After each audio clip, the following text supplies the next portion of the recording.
Good morning, everyone. We are going to continue to let people in as they join us. Hope you are all having a wonderful Friday Eve today. It always sounds better than Thursday, I think. So happy Friday Eve and good morning to you all. We're so excited to have our January Elementary Literacy Director meeting with you all today and look forward to the great conversations and engagement of you all. So thanks again for joining us. To start, we are going to put in the different links that we have for you today as far as the Nearpod link and the slides and handouts. So I'm putting those in the chat box right now for everyone. And we'll continue to do that as we let people in. In the meantime, we have a real treat for you today. If you don't have a box of tissues nearby, I recommend potentially grabbing one if you're someone who cries or gets a little emotional. I'm not judging you because I'm the same. So just want you to know there's going to be a little bit of a tear jerker video today to start the morning off. So I'm going to have, we're going to pull that up here in just a minute and then have you enjoy it. So enjoy as we continue to let people in the room.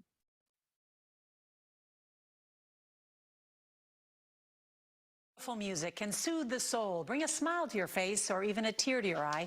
CBS's Steve Hartman has the story of a young musician that will do all three in tonight's On the Road. To 11-year-old Jude Kofi of Aurora, Colorado, this surprise was music to his eyes. Obviously, whoever said the best things come in small packages was never gifted a grand piano. Jude's father, Isaiah. So one day it just shows up at the house? Yes, all for free. Who does that? The answer in a moment. Moses? But first, the reason. About a year and a half ago, Jude's dad heard a noise coming from the basement. There was an old keyboard down there, but no one knew how to play it. Certainly not his autistic son, Jude. Or so he thought. Isaiah then got Jude a larger keyboard to see what more he could do. And boy, could he do. The kid never had a lesson. No one taught him any of this. How do you explain that you're as good as you are? It's a miracle. You think it's a miracle? That's what I prefer. Bill Magnuson prefers that too. Is he special? Is beyond special. He's Mozart level. It's okay. Coming from somewhere beyond. Bill is a piano tuner. It's okay. He saw a local news story about Jude, heard him play, learned how his parents immigrated from Ghana, how they're raising 4 children and sending money back to Ghana. What resources are left over to help this special little soul? Yours. Yeah. Using an inheritance from his father, Bill bought the piano, spent $15,000. He has promised to tune it once a month for the rest of his life. Very nice. And he's even paying for Jude to get professional lessons. We're family now. Somebody to just love your son like that by making sure that his future is secured. We are super thankful. Yeah. Press the pedal. Caring for other children as your own. The defining note of humanity. Steve Hartman, On the Road, in Aurora, Colorado.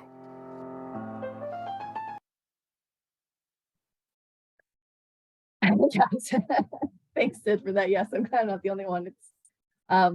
It's an amazing story, an amazing video, and obviously a really amazing kid. And so we have amazing kids like this all over our state and all over our nation and all over the world. And so in watching this video, the first time I saw it, for me, it was thinking about our jobs as educators are really to care for children who aren't our own. I don't mean like everybody gets a $15,000 piano. Please know that's not what I'm. It's not what I'm not a piano saleswoman.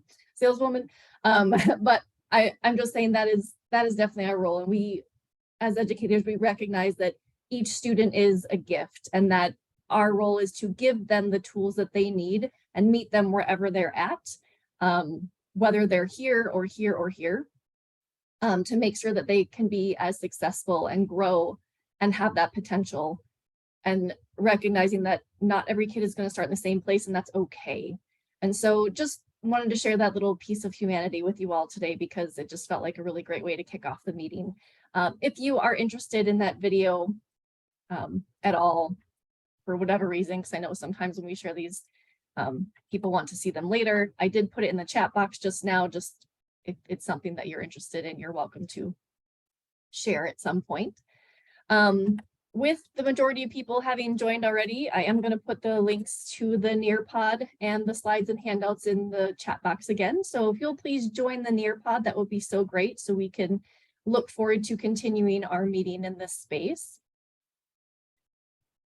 And so in thinking about our agenda for the day, we are very excited. We're going to kick off with some assessment updates with Teresa McIntyre from the assessment department is here to welcome us for those pieces. And then we're going to go to Choose Your Own Adventure. We're going to share several different resources with you today, take a break.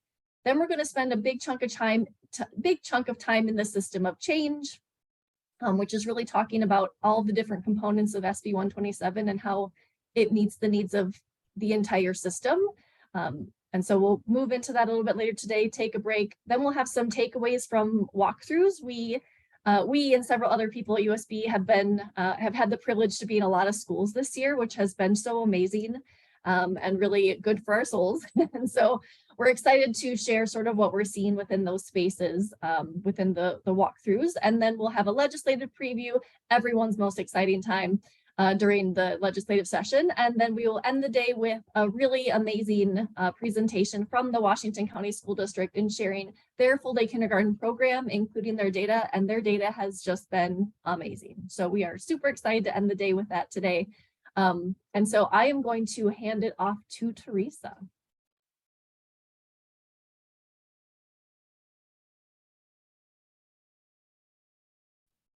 Hello, everyone. Good morning. So we're just going to we're going to talk about progress monitoring. So these are links for progress monitoring reports, and just how do you access those progress monitoring reports? How do you download those? And how do you just make sure that everybody's doing progress monitoring at your school? So those are links that you can click on for your specific platform. So we're not going to spend time going into that right now. I just wanted that to be a resource available for all of you.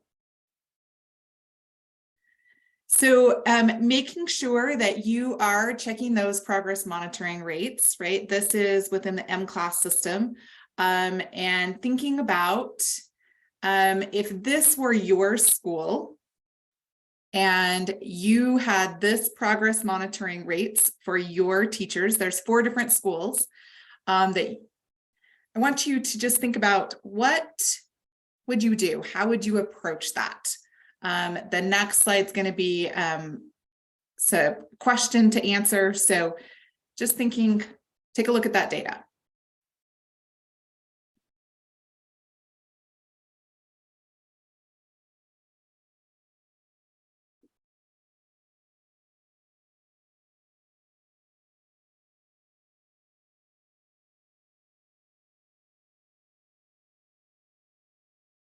Okay, so you've had a minute to look at the data and think about, if this were my school, what would I be doing? So the first column is the overall rates, right, for students that have been progress monitored on rate at the school. The second column is really looking at those who weren't progress monitored at all. And then you have some weeks of like different progress monitoring rates for different weeks. So given that, let's go ahead and go to an activity and think about what steps would you take for your school if that were your data?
So I love the multiple times that support is being put into your comments, right?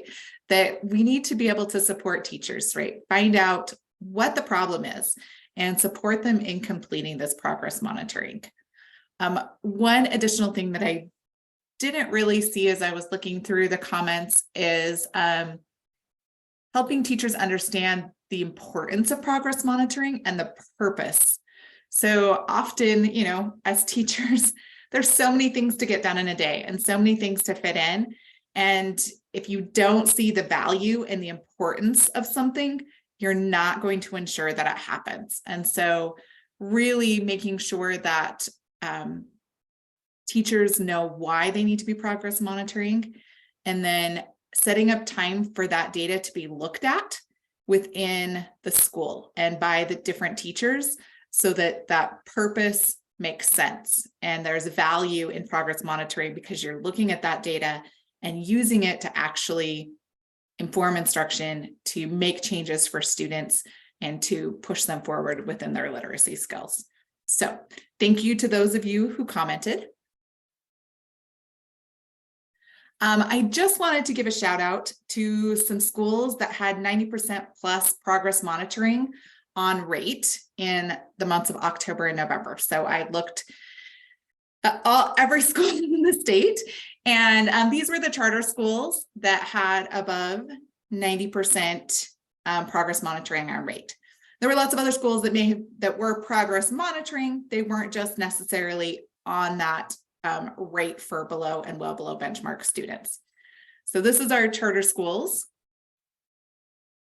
And then our district schools that were meeting that 90% plus progress monitoring on rate. So if you work at one of those schools, I did send just a certificate of thanks for making sure that your school was progress monitoring, and had some discussions with some teacher leaders, school leaders, about progress monitoring and how it was going.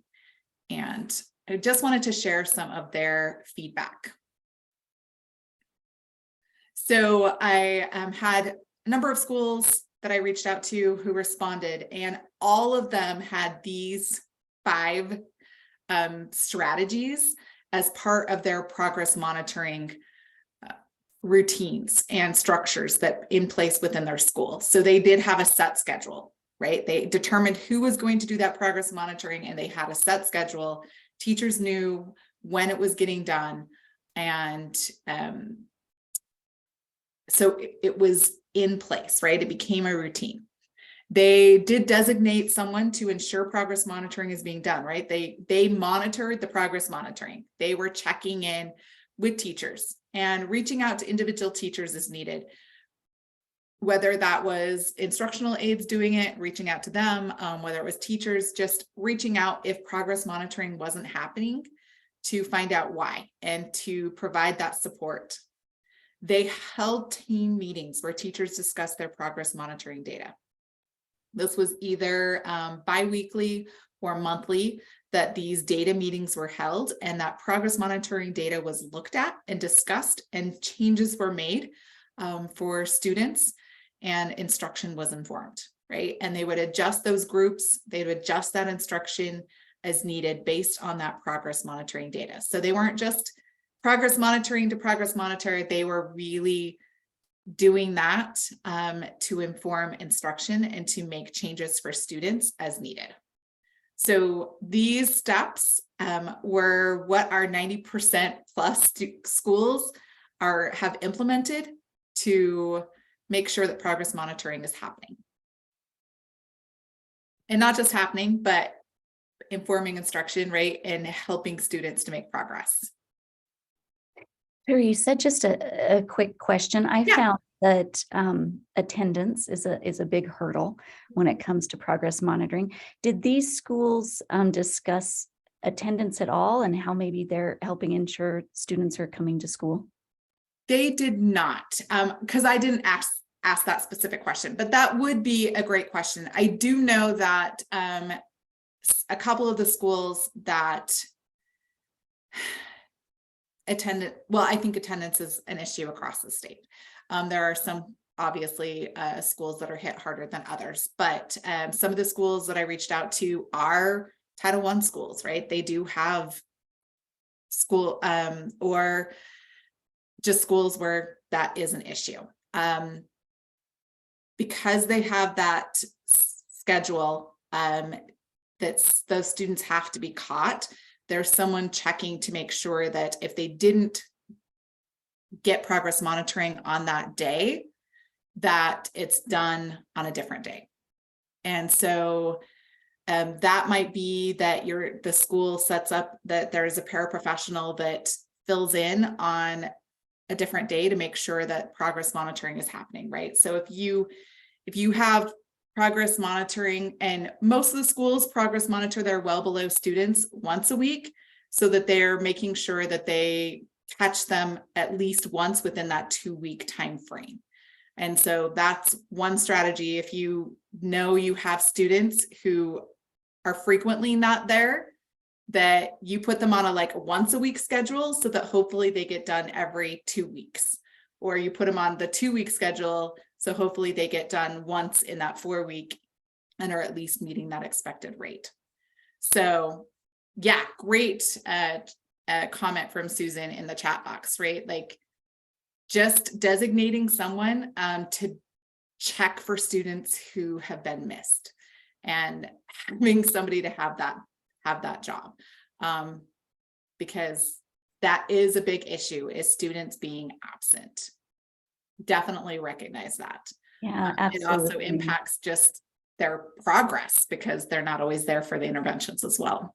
Yeah, absolutely. Thank you very much. Yeah. So I know go ahead. I just have a question about kindergarten. I don't know why it's echoing.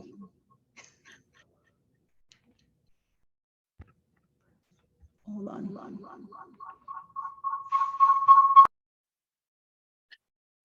Do you want to drop it in the chat and then we can respond? Be happy to. And Teresa, I'm not sure if you saw Jody's question, but in case other people online aren't monitoring the chat, she had a great question. Well, first she had a nice shout out. Awesome job to everyone. And then how are you making sure those students who are consistently absent on the PM days are getting caught up, which some people shared in the chat, but I don't know if everyone saw it. So if there are others who have ideas, please share. She also asked, do all of your teachers do their own progress monitoring, or is there like a team of paras or someone else who does that work? So if you have any and all ideas, it would be amazing if you could share those in the chat box for everyone. Yeah, so the schools that I reached out to and responded, it varied. Some of the schools had teachers doing the progress monitoring, and some of them had paras doing the progress monitoring. And then they all had like one para who kind of caught kids up, like that if the students weren't there, that they made sure that those kids were progress monitored on days that they were there. So, I mean, we know those students who are consistently absent, right? And if they are needing that progress monitoring, we can make sure that they get on that kind of that person's radar who is going to be responsible for that. So it was definitely a mix of whether it was teachers or paraprofessionals, but it was a set schedule, and it was determined who was doing that progress monitoring, and a time was set aside within the day for that to happen, especially if it's teachers, that it's like scheduled in, this is when I do my progress monitoring. And that was a really important piece in being successful. Okay, I have my kindergarten question. It's just really hard to type. I think I had 2 windows open. Sorry, that's why there was that echo. But in kindergarten, what we're finding is we have progress monitoring, like our kids that tend, not completely, but a good chunk of them that are red or yellow are only low in letter naming. They have phonemic awareness. So how do we what are we progress monitoring them? We're working on their letters and progress monitoring them, but there isn't a way in Acadience. There's not. To progress monitor them. So yeah, if you were to pull our kindergarten report, it looks as though those kids may not even be progress monitored, when really their sub measures are good that we could. Yes. So I am pulling the report for 1st, 2nd, and 3rd grade. Okay. Because kindergarten has that issue of that letter naming fluency could bring a student down, but there is no progress monitoring for that. So I didn't feel like that was fair to pull that report. So not that you should not progress monitor your kindergarten students, but that letter naming fluency, there is no progress monitoring for it within the system. So, okay. And then one other question on that. That's great. That's good to know, because we do progress monitor them, but it's not recorded necessarily. And then for like first grade and second grade, if we're only progress monitoring on one sub measure, is that counting towards that? Because we don't necessarily progress monitor on every sub measure that a kid is below grade level. right. Because So you shouldn't progress monitor on really more than one measure. So you should progress monitor on the measure where the student's receiving intervention. So if the student is receiving intervention on nonsense word fluency, that's where you're going to progress monitor, right? If you are working with them on oral reading fluency, then you're going to be progress monitoring with the passages. So yeah, it's one measure. If you are progress monitoring, that is going to show on the report, and that's going to show that you are working with that student and monitoring the progress that aligns with the instruction and the interventions that they're receiving.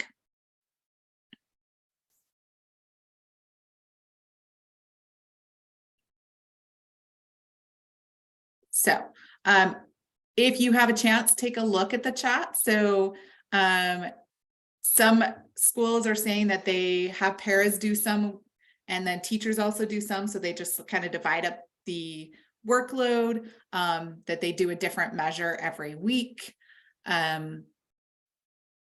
Definitely having those kids on your radar that are frequently absent, right? And trying to catch them when they're there. Teresa? Yes. Sorry, another question. Is there any guidance from first, let me say, I love the idea of paras helping to catch students for sure. But is there any guidance from the state on teachers versus paras doing the progress monitoring? In my district, we ask all of our teachers to do it so that they're able to hear the students. And I'm just curious if there's any guidance or research or anything that way. So first of all, if your paras are doing progress monitoring, they need to be trained, right? So that it's accurate and it's data that reflects the actual student's ability. There is definite value in having teachers provide that progress monitoring so that they are getting to hear the student and do that. And so that might be something that you have teachers do that at least monthly and having them do that check-in with that student. But it doesn't always work. And paraprofessionals have more flexibility with their schedules, right? So if paraprofessionals are doing that progress monitoring, it's really important that teachers go in and look at the data, right? That they're the ones who make the decisions about the student's instruction and what instruction they need to be receiving, and making sure that they're going in and looking at that. So that was one thing that those successful schools were doing, right? They're making sure that doesn't matter who's giving the progress monitoring as long as that data is being looked at. And that's the other thing. A teacher could give the progress monitoring probe, but not ever go back and use the data to inform instruction and to make changes for that student. And so it's really not valuable. So that's the big piece, is really looking at that data.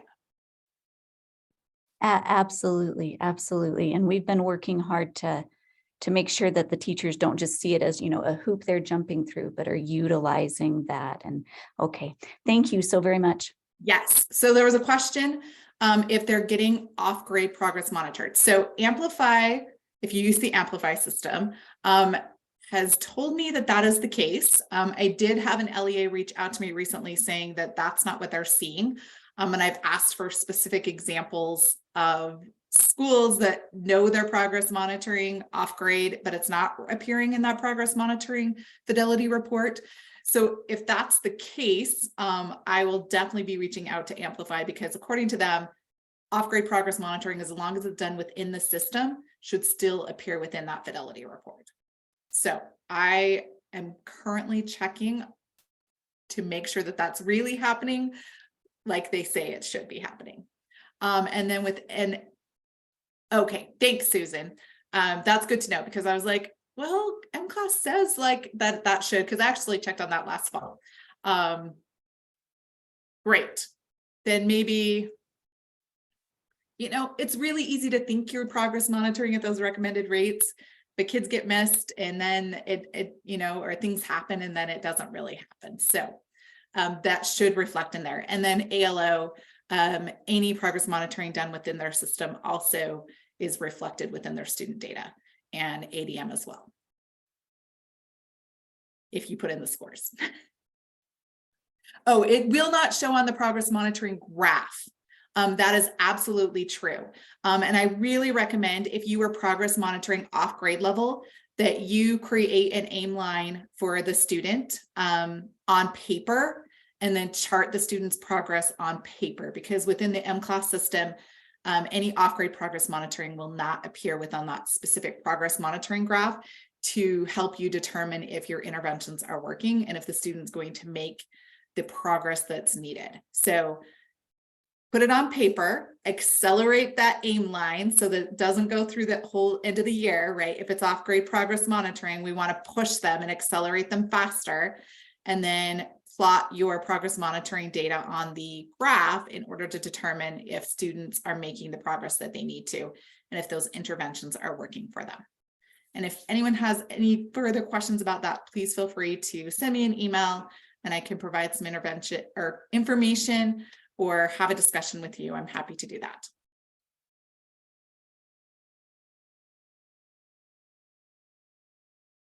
If you use ALO, there is not a specific training around the reporting, but I am happy to meet with you and pull up your school's data and look at that information.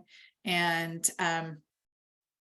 they do have that reporting, it just looks different, and happy to have that conversation and help you go through your specific data and figure out exactly what it means and where everything is.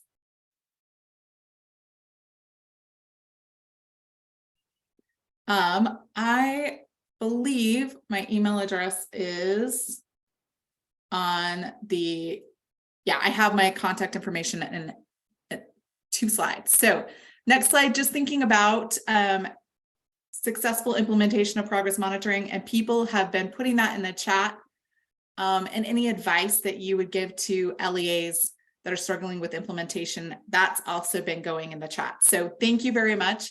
We are really over our time, but I appreciate the discussion and the questions. And then here's my contact information. So that is in the slideshow that's been shared with you. And please reach out to me if you have questions about your data, how to look at it, how to see that information, or questions about progress monitoring or pathways of progress, and how that relates and ties with progress monitoring. So thank you very much. Have a wonderful rest of your day. Thanks, Teresa. So glad you could join us today. We are moving into the Choose Your Own Adventure section, which is always an exciting time. We have 2 different adventures for you to choose from today. Adventure 1 is called There's a Reading Miracle Happening Down in Mississippi. And the second one is What is Letters? Why One Train is Dominating the Science Reading Efforts. And so again, this is your choice. You get to choose one that you would like to go on that adventure in and read. And so in case you aren't able to be in the Nearpod, or maybe you just joined us, I am going to put both of the links in the chat box right now just for everyone. And yes, Susan, you're welcome to do both, but know that unless you're a super fast reader, and you may be, you may not get it done in the allotted amount of time that I'm about to give you. So you may have to do a little bit of it on your own time if you so choose. And so I do want to add the caveat, just due to our policies at the USBE, that one of the document contains other third-party links and websites. Such links are only for the convenience of the reader or the user. USB does not recommend or endorse the contents of the third-party sites, nor all of the content in the links have been reviewed by staff since they are third party. So just want to give you that caveat. And so I'm going to give you 12 minutes to read. And so as soon as I mute, I will start that 12 minutes. And then after that, we're going to send you into breakout rooms like we have in the past. And so you will have 10 minutes in the breakout rooms before we come back together and sort of hit on some of those powerful pieces. So if you do have someone in your breakout room who you think it would be amazing if they would volunteer to potentially share some things in the chat box afterwards that you all talked about, there are some big pieces that you want to share, something that really hits you hard, those would be great. So again, one more time, 12 minutes to read, and then I'll put you into breakout rooms for 10 minutes before we come back together. So I will start the 12 minutes now.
All right, hopefully you had enough time to review at least one of those articles, which was all that was expected. If you got through two, fantastic, love that.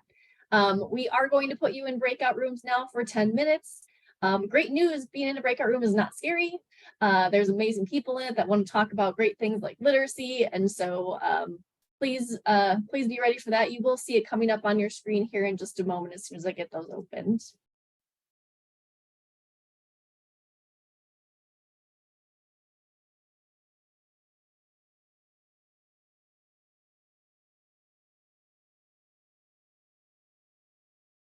All right, those are open, so you are welcome to begin joining when you are ready.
Meeting is being recorded. Being recorded.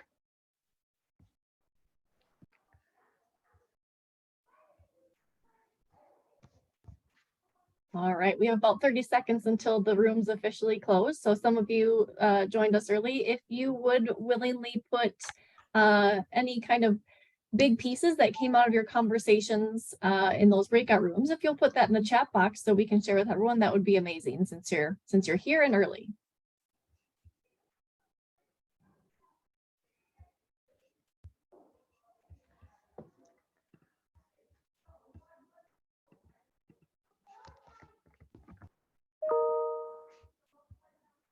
Welcome back, everyone. Thanks so much for engaging in those discussions and taking the time to read one or both. If you choose that adventure, I guess there's technically 3 adventures: read 1, read number 2, or read 1 and 2.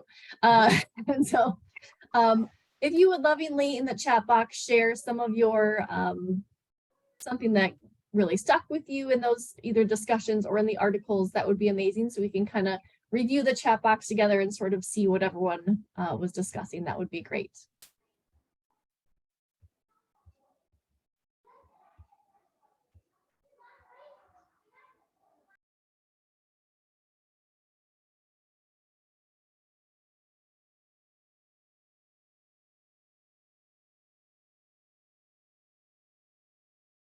And if you haven't noticed the cool reaction pieces that we have in the chat, if you really enjoy something that came up in the chat, you're welcome to like it or give it a reaction. If you're really into that, you're welcome. That's a new feature in Zoom.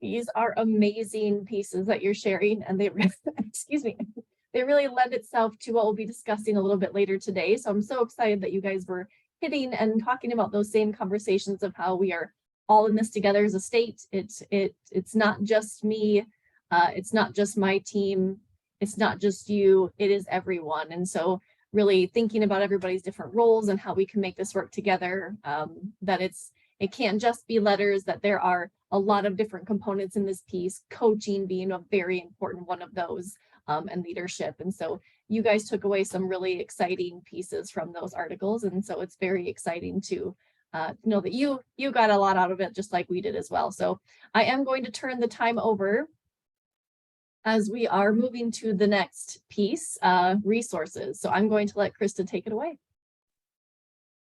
All right, thank you, Sarah. I've got so many windows open, I gotta get to the right one here. The joys of having all this technology. So we're going to begin first. Our resources that I'm going to share are thinking about as we make this move from balanced literacy to structured literacy, or the science of reading. So the first resource I have, there is this one pager is in the Literacy Director folder, our Google folder, so you can see it there as well. But it would be a great resource to have as a literacy director, share with school leaders as you're going into classrooms and doing observations and having conversations about what's the shift that's happening. Our talk right now is a lot of de-implementation and finding the replacement or the tweak that needs to be made to make sure that we're using those evidence-based best practices, strategies for our students. And so this could be something to share, like I said, with everybody in your LEA, especially those that are making those observations and having those conversations. Thinking of that first one that's on there, that phonemic awareness. If you walk into a classroom and it's really not happening, a note that shift isn't quite there. The teacher, might have the tools from their professional learning, but are they implementing it? And if not, there's the time for the conversation, because what we should be seeing is that phonemic awareness is emphasized as a pre-reading skill.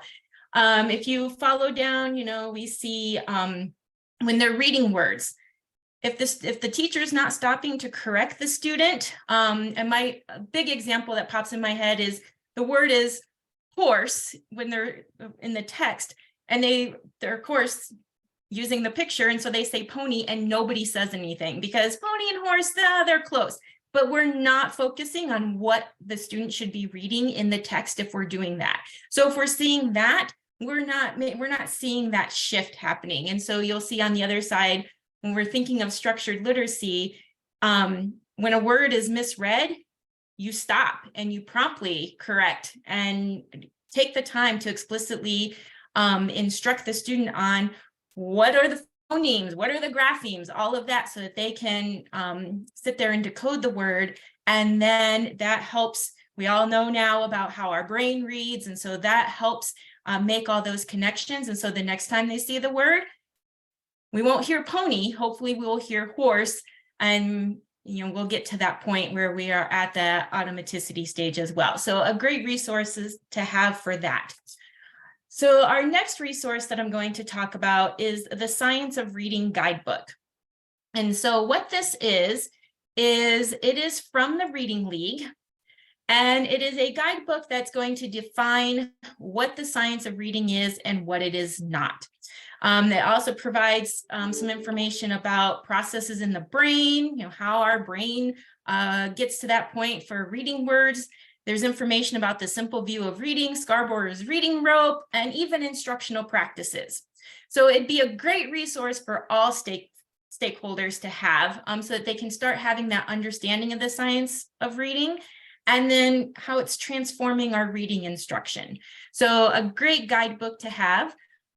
This is for all educators. You discuss the information in PLCs, great to have for coaching sessions, could be used in staff meetings. Teachers could have it to help explain to parents what they're seeing. What are some changes that are happening in our instruction in our classroom so that they can reinforce it at home? So how do we get this? So I have provided, oh, my mouse has gone somewhere else. There it is. A couple of links for this resource. The first one is to download the ebook. If you click on that first link, it'll take you to a screen and you can put in your information. It's free. You go ahead and click on it. They'll send you an email and you download the ebook and you would have this electronic copy. If you'd like to have printed copies, maybe you want to have a printed copy or to order some for your staff or things like that, the second link is for that. It will take you to the Reading League store and you can order printed copies. They are $7.99 a piece. I did look at that. But they also have like a bulk rate. So I don't remember what the number of books you'd have to order, but they have all the contact information if you want to find out more about that. So those two links, either download the ebook, or if you want to make sure that, or you want a printed copy or make sure others have a printed copy, the second link will take you to that one. Our next resource is the Sold a Story podcast, and now a discussion guide. About a couple weeks after the podcast finished, a discussion guide was put together because there was so much talk about this podcast. So it is called Sold a Story, How Teaching Kids to Read Went So Wrong. And then the discussion guide is just a discussion guide. So what this is, it's a 6-episode podcast that's hosted by Emily Hanford. And you've heard of binge watching TV shows. I've heard a lot of people talk about binge listening to this podcast, and I'm guilty of that. You can't, you hear the first one and you have to hear the second one. It's kind of, you listen to it and it's the history of how we got to where we are today and why the shift to the science of reading is happening and needed. So when I say history, you hear about a lot of teaching methods that have been implemented for many years that have actually made it harder for our children to learn to read. And so the research that Emily Hanford has done, she talks to so many different people. She talks to kids. The ending of episode 6 is one of my favorites when she's just doing at the end with the kids. But it's the information in there is eye-opening as educators, heart-wrenching at times. But definitely something that everybody needs to listen to, even if they're not educators. I think many of us shared it with our friends who are not educators as well. So how to use it? like I said, for all educators, instead of a book club, do a podcast club. Everybody listens to one of the episodes, get that discussion guide and lead a conversation with educators. And this can be done during staff meetings.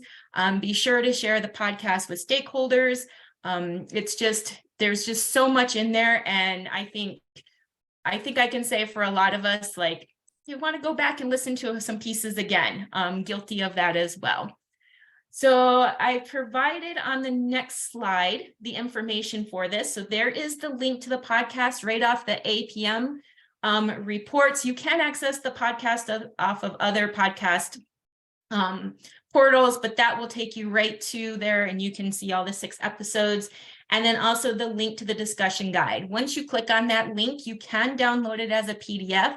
We've also put a PDF of that discussion guide in our Literacy Director folder for today. So that is there. Our next one that we'd like to talk about is the webinar that we hosted here, or not here, USBE hosted. We hosted, not necessarily from my house, but we did host them. We had Brent Conway and Jen Hogan from Pentucket Regional Schools. They did a webinar with us, and the title of it was Leading Literacy Systems More Than Just Some Shifts. And so if you haven't had a chance to watch this, we recommend, encourage you to watch it. I do have the link on the next slide for you. So it is about Brent and Jen share how they have helped change literacy systems and structures within their school system that impacted successful implementation of curriculum and pedagogy, a system-wide. It was not just one school within their district. They have now made it system-wide. And so there's a lot of information, a lot of things to think about. I wouldn't listen to it just once. Go back and listen to it, like you hear it once, and then go back and watch it again. You know, a week later, you're going to pick up more things. I watched it about 3 times, and each time I hear something new and I have to make a note of it. So once is not enough for Brent and Jen either. So how could you use this for school leaders? Share it with them. Even as literacy directors, as we're helping support these teachers, we can use this information to start looking at systemic changes that are needed and hear how these 2 school leaders guided the changes in their system. And then for teachers, as they listen to it, they can hear how a school system worked together, because it does take a team to make those needed systemic changes. So our next slide will have the link to that on YouTube. So we were able to record that when we had them do the webinar. So it is recorded. There's the link to it. And that picture is just the first slide from their presentation. So it's all right there. Like I said, more than one listen is definitely needed.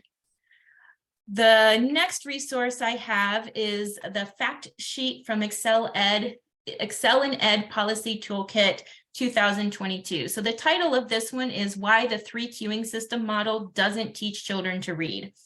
And so it's a fact sheet. So it's just a few pages, but provides research about the 3 queuing system model and why it is not aligned to the science of reading. And then there are some additional resources at the end of the fact sheet. So a lot of great information. Goes over again, you know, how our brains process and get ready to read and all of that. So there's some information in there as well. So for school leaders to be able to use this, the research from the fact sheet can be shared with teachers and help in encouraging the de-implementation of those ineffective strategies and shift to those evidence-based strategies. And then for teachers, the fact sheet could be used to open discussion with parents. As I said before, you know, to talk about what the parents may be seeing that's happening with instructions when their child comes home to reinforce. And one of the big things with this is, you know, the importance of children focusing on the letters when reading and not just guessing. So a conversation to have with parents that could help teachers with that, knowing that, you know, I think many of us can say that's a lot of what we were taught. So we know our parents, that's, you know, how they see reading, But as we're making this shift to actually get our parents involved in helping their students to do those evidence-based strategies that we want them to do, that are going to make them those proficient readers that we want them to be. So to access this on the next slide, there is the link. We also put the PDF of this also is in the LD folder if you want to just quickly get to it, but there's the entire link to access it. And that the picture there is just what the top of the fact sheet looks like. So those are the resources that I have to share this morning. I'm going to pass it to Christine, and she's going to add a little bit more of information for another resource. All right, so we just wanted to make you aware.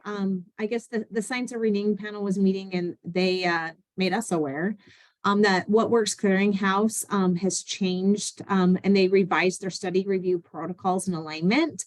And so the Science of Reading panel believes that these changes have kind of lowered the rigor of their findings. And so they just want to make the field aware that those changes have happened. I'll drop in the chat box. You can read all about that, some of those changes. We know that right now everyone's looking at curriculum, doing some reviews. You know, in the past, we have relied heavily on What Works Clearinghouse, you know, as an agency when we put our evidence-based tiered program list together. So we just want you to make sure that you're being cautious as these changes may not necessarily align with our state goals. Yes, certainly disappointing to be made aware of that. That's not what we expected, but it's okay. Knowing is important, so we can make sure that people have that understanding. And so maybe the way we relied on it in the past will now have changed. One quick update about the ELA standards. We get asked a lot, and I know it probably seems like we've been working on this for a long time, but there are 13 steps, and so it does take a long time. We are currently on step 10. So right now, we have the full board, Utah State Board of Education has the opportunity to provide feedback on the standards. And so that means that they have, because it happened in January that we released it, then they have 30 days at that point. So we won't go back to the committee until March at the very earliest. Even then, it may not be March. The reason I say that is if we get just a wealth of feedback from the board and have to make a lot of changes, then we're probably going to need several meetings to revise based on those standards. And so this is like the fastest timeline. There's no for sure on it. It always depends on a variety of things. And so please know that after this step, we would be moving to the committee and they would determine a path, which I know that takes an entire month, but that's because our board only meets once a month. And then the final approval path will be chosen, whether it's either in a regular board meeting, so just our monthly board meetings, or if they'll host a special session. If you were following the elementary social studies standards, there were 6 or more special sessions held for those. So again, kind of why it takes a long time for these things to happen. We also have a new board. And so a lot of different people that are coming into this and, you know, aren't familiar with them. So we might have a wealth of feedback coming through. And then the last step is reporting the implementation plan and providing updates. And at that point, we'll finally be done. So the earliest we could possibly be done is May. Just want to remind everyone that you do not need to wait for these standards to be fully done in order to adopt curriculum. The focus really should be on the SB 127 requirements because those are in law. So keeping that in mind. To answer Debbie's question in the chat box, overall, are there a lot of changes to the current standards? I will say there's a lot of, the organization is very different. That's a big piece. I know we've talked about that in the past, that we now only have 3 strands. We have reading, we have writing, and we have speaking and listening. So that's a big shift. The grammar standards are weaved in throughout instead of being their own separate thing to better match how they should be taught so that people aren't doing like the daily oral language that we've seen in so many classrooms before. We obviously shouldn't be seeing that because grammar is really taught best within the writing process and within reading. And so in order to best make sure that those types of things are happening, then we have adjusted, we meaning the committee, not USBE staff, we're just facilitators. So thank you so much to those of you who are on this committee. We really appreciate it. And Teresa, I can give you the link to the draft, but I need you to really understand when I send you these different drafts, they change. And because the board now has 30 days to give feedback, they will change again. So I can give you that link, but I just really want you to be cautious that if you share it with anyone, please, please, please tell them this is not the final draft. This will change.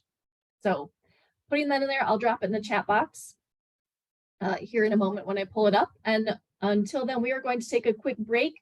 We will be coming back at 10:20. See you soon.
All right, it is 10:20, so we are coming back, and I am super excited to jump into a system of change. And so kind of coming off of what we just were talking about, especially in the chat box and in our breakout rooms from those two different articles, is really about how this entire system takes all of us. And so in thinking about that, we wanted to sort of go over the different pieces again and reviewing all the different components, knowing that LEAs may not be a part of all the different components. Higher ed's not a part of all the different components. We're not a part of all the different components, but kind of how we all work together to make this system happen. And so in thinking about it, the ultimate goal, of course, is we are trying to improve literacy outcomes in K-3. So specifically in kindergarten through third grade, that's what the bill really focused on.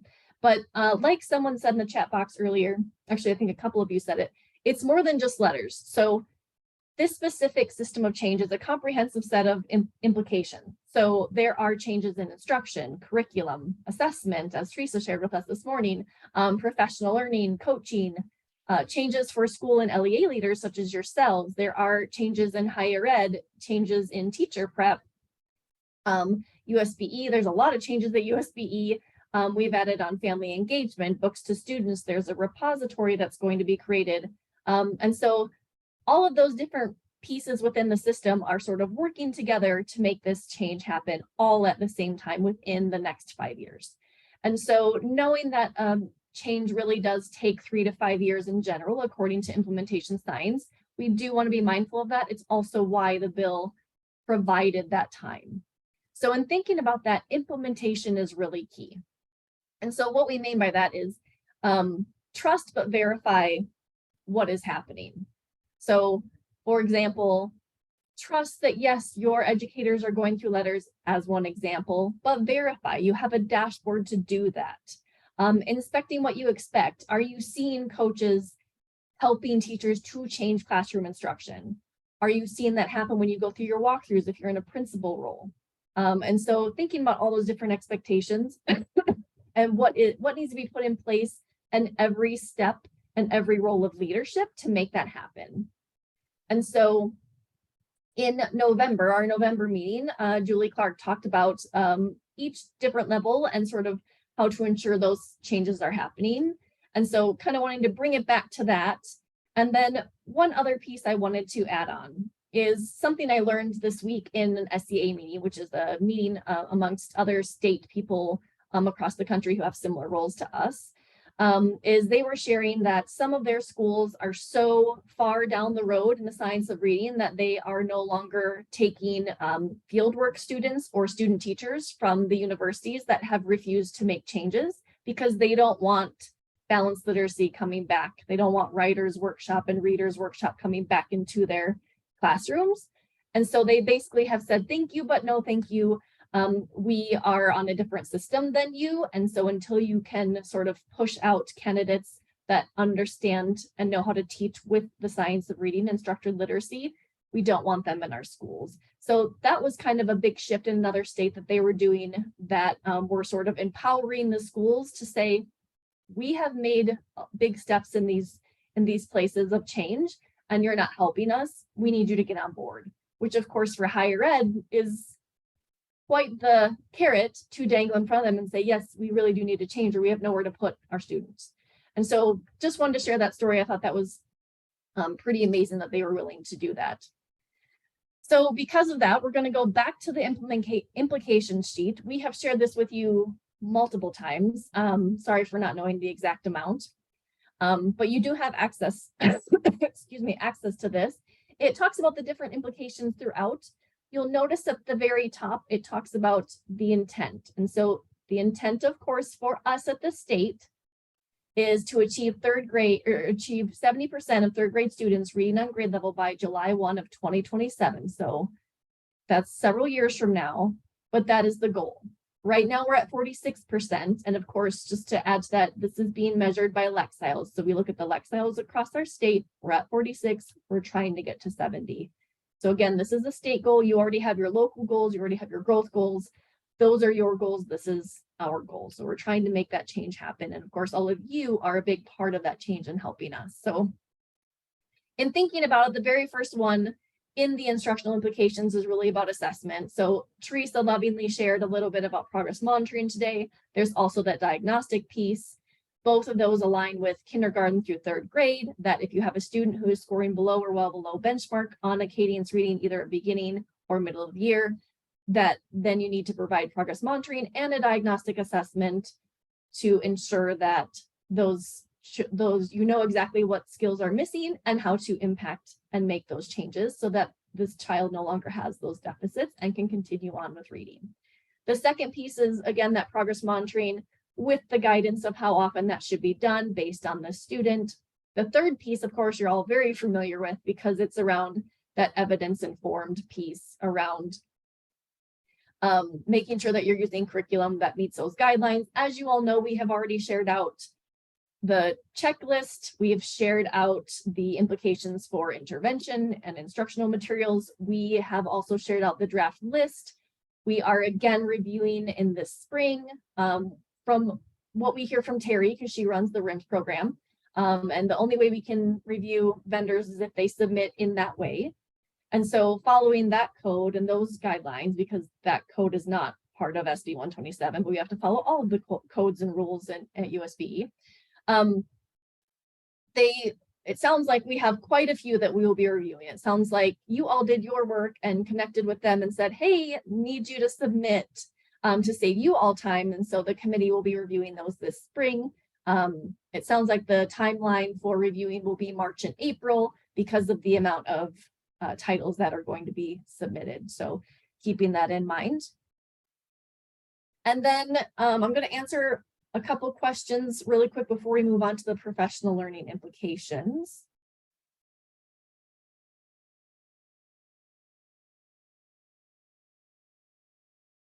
Great question, Stacy. So Stacy is saying that they're basically wrapping up letters within their entire space. And so as they finish up and know that there will probably be new teachers that come in, you know, each year as it typically happens.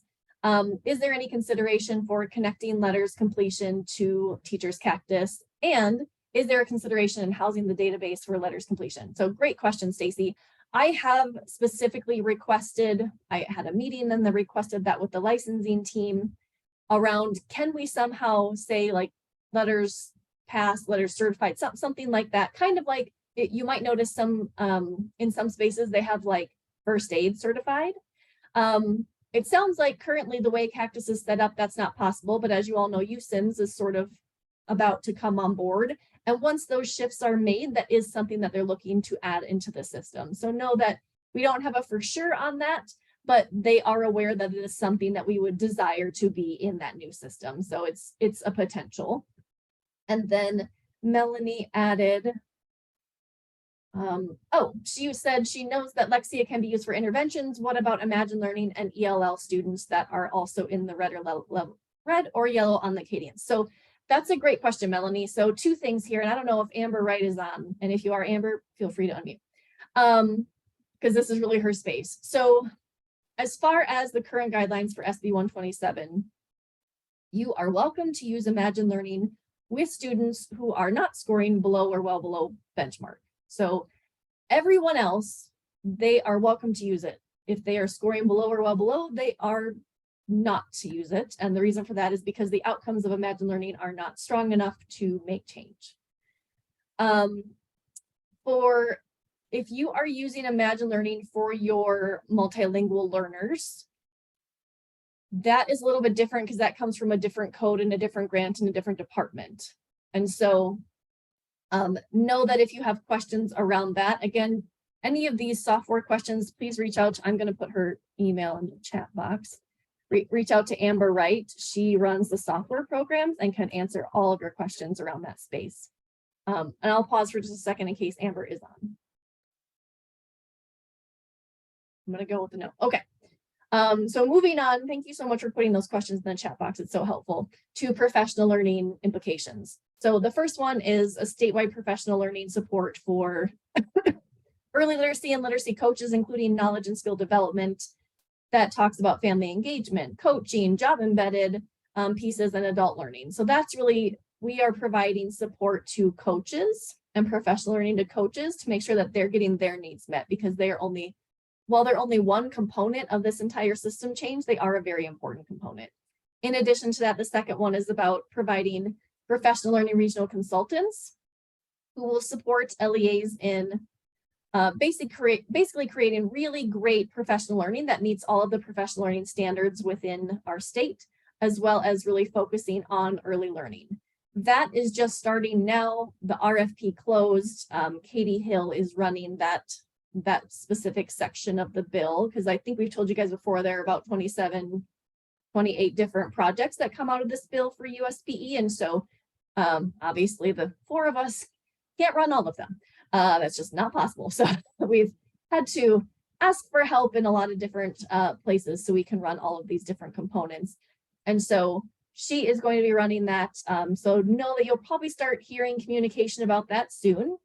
So get ready for that. Don't freak out. Don't think this is a new bill. This is all from last year, but we had so many, I think we had like 8 or 9 different RFPs come out of this bill. And so we're not the only bill that passed last session. So obviously there are a wealth of RFPs that had to go through our purchasing team.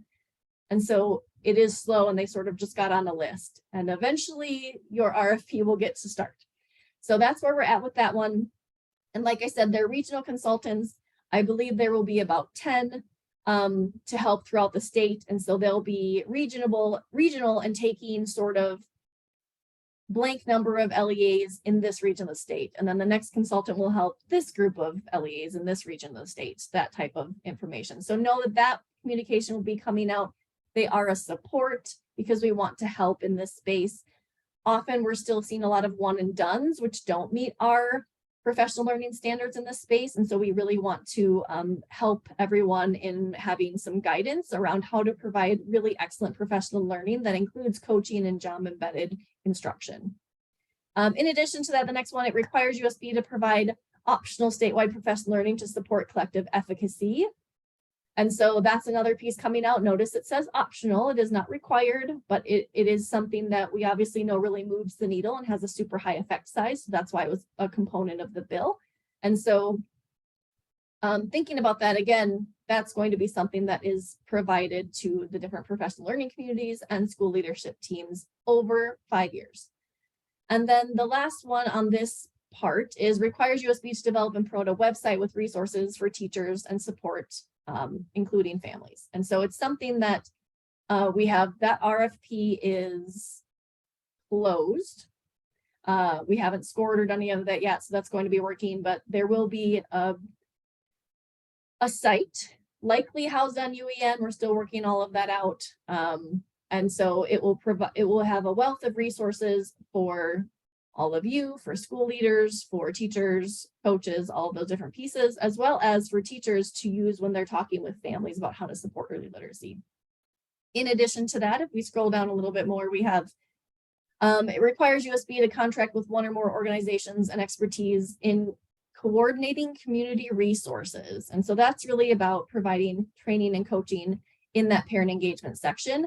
That is coming out through this student support department in our agency. And so they have been supporting in that space. And so likely people other than yourselves and your role are probably hearing more about that than you all would, just because it's coming out of a different department and they have a different listserv and a different group of people that they're chatting with. So again, it's not just us. You're not the only one that has to support this, right? It takes everyone.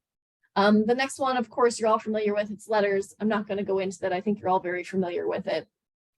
And then the next one after that is just the other component of the bill that says that you have to use evidence-informed and evidence-based materials for core and intervention. You're already aware of that. The next one requires USB to provide mandatory professional learning and change management.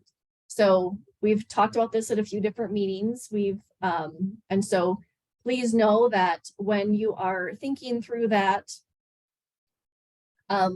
know who needs to be a part of that. So there are sort of 4 components from each LEA that need to be part of it. There are the elementary principals, there are the principal supervisors, so whoever supervises those elementary principals, a member of the LEA's leadership team, which generally is like a superintendent or an assistant superintendent, someone who is high enough that they can make these changes happen and understand their role in supporting.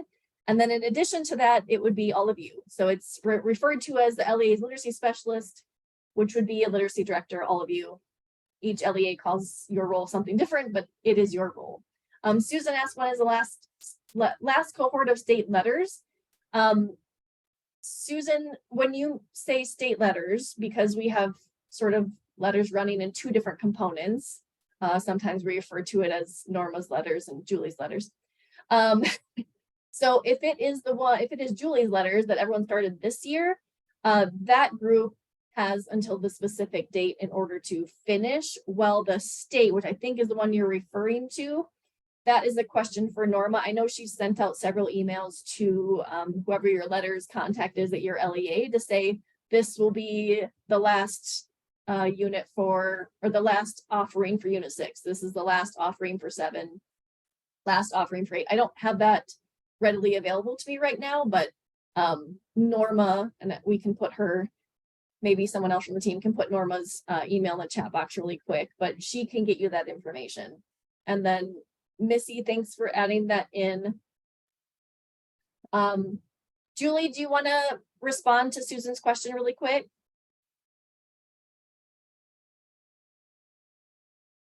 Yes, and I was going to talk about this in just a few minutes. Can we wait maybe then? We can just maybe wait. Yeah. Okay.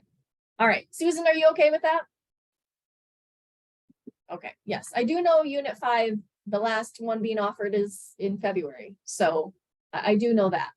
I just don't have the other dates in mind because they're not super close to me right now. The next section is really about system supports. And so this requires USB to formally recognize LEAs who are excelling in this space. So Julie is sort of the lead on that project, and she's been working to come and visit different schools, see what's going on. And so know that we are working as an entire team. There's a lot of other people going on these visits to sort of look at what schools are doing well and sort of be figuring out, well, what are the common things that they're doing, to be thinking about what are other things that you might be able to implement in your schools to have outcomes similar to theirs. In addition to that, of course, I think a lot of you know Denise. She's on today. If you want to give a little wave, Denise. She is the coach of coaches for USBE. And so she is working to supply state literacy coaches to the lowest performing schools. She'll be talking a little bit later about what she's seen in the different observations and walkthroughs that she's doing. And so know that that's a component that you may or may not have been aware of, because you may or may not be having someone placed in your school because you aren't in the lowest so many schools. So know that that is happening in our lowest schools. It also creates an expert panel. I think you're all very familiar with the panel, so I won't spend a lot of time into that. Requires USB to contract with an organization annually to provide personal age-appropriate books for home use to K-3 students and families in low-income schools. Christine is sort of leading the way in that different project. And so, again, you may or may not be aware because your school may or may not be a low-income school. So keeping that in mind, some of these components may not affect you or might. So don't be surprised if you get contacted if you are in a low school, either low performing or low income, for some of these different components, because that's where extra need is provided. And we want to provide that support where it's really most needed. The last one requires a group of agencies to work together to develop that repository. So again, that's linked to the one up above where I said there'd be a website potentially on UEN that will be a repository of a wealth of resources and materials. Moving on to the higher education implications, and there are a lot in the higher ed space. So this may not seem like it necessarily affects you directly, but it will soon. So you'll notice that the first one really is from the bill that was passed in 2020 and then funded in 2021 that requires new teacher candidates. So these are teachers coming out of teacher prep or Apple programs. And if they are earning either a preschool, an elementary, or special education license, that they have to pass the Foundations of Reading Assessment for licensure. Right now, it's still in a pilot, so they don't necessarily have to pass until, I think it's spring of 2024 when the cut score comes out, so it would be right after that. It requires USB to establish exemptions for that assessment and develop another pathway for competency as an exemption to passing that. Lori Anderson in our agency, who is newly hired, will be working with the higher ed to provide different options for that. The next one requires USB to design requirements for educator prep programs to require them to provide instruction in the science of reading. So know that they will be required to do that, and we are already working towards making sure that those changes are being made. The next one requires educator prep programs to prepare their teacher candidates to pass that Foundations of Reading assessment at no cost to the participant for at least three attempts. So what that means is if you have someone coming out of said university who is not passing the Science of Reading assessment, the university then for free has to continue to support that candidate for up to 3 times to pass that assessment. Because the reason that person is not passing is really because they weren't given what they needed in order to be passing. In addition to that, I wanted to mention that we are having very direct conversations with higher ed agencies to make them aware of their current passing score based on the pilot scores that we have right now. Of course, we're being very transparent and sharing that with them, also sharing all of the teacher candidates who came out of their universities and their outcomes, not like by teacher name or anything. They're just all in one group. So if it's the U of U, here's your percentage. So that way it shares Acadian's reading data, so they know we're using Lexiles from that data. So they know what percentage of the students coming from those teachers are reading on grade level. So I'm sure you can all imagine that data isn't exactly exciting and pretty shocking to them. And so they are now very aware of change is needed.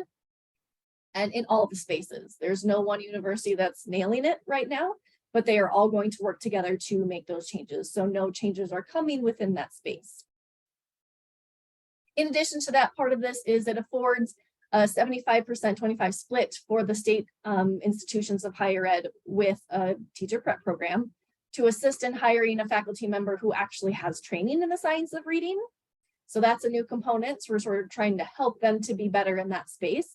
Also requires the State Institute of Higher Education who wants to receive those matching funds that they have to have 2 of the science of reading experts serve on their hiring panel in order to make good decisions about who to hire to ensure that that person indeed does have a science of reading background and that knowledge.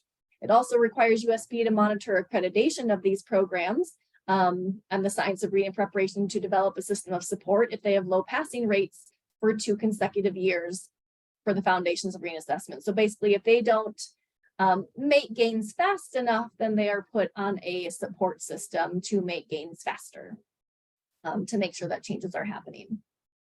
And then Rebecca asked a question. Is the intent of the college prep work and passing of the assessment equivalent to letters training? Great question. They have not been measured, Rebecca, but the information that we've received from multiple other states who have both letters as well as the science of reading assessment, the same one that we have based on our RFP here at our state. What they have said is for teachers who don't pass it on the first go, if they then go through letters, they pass. So I wouldn't say we've done like a study on the causation or correlation or anything like that. We haven't, but we have heard that from about 9 other states. So that is what it is, I guess. That's all I can really say. Teresa, is there a way for us to see what the test looks like? I don't think, for privacy reasons, I don't think they're allowed to show you what the test looks like, besides, I mean, kind of the same way that the Praxis test for that we used to use shows you sort of the outline of what's in it.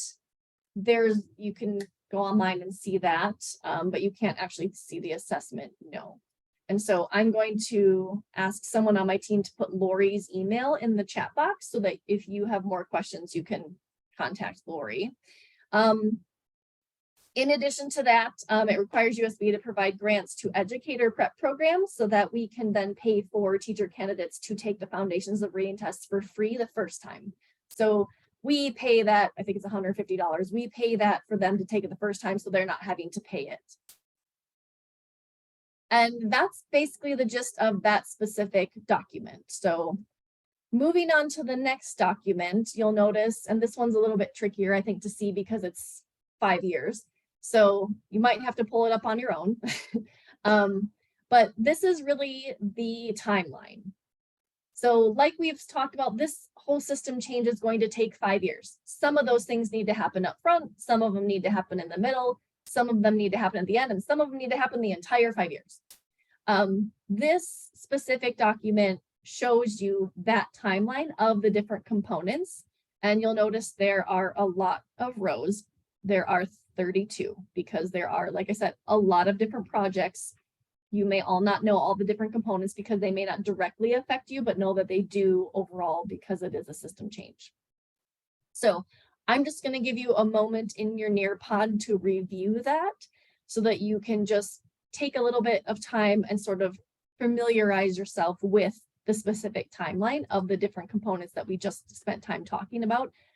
If you are having a hard time in the Nearpod getting that to work, I will also drop in the chat box the specific link to just that one document in just a moment so that you have access to look at it on your own if that's a better way for you to view.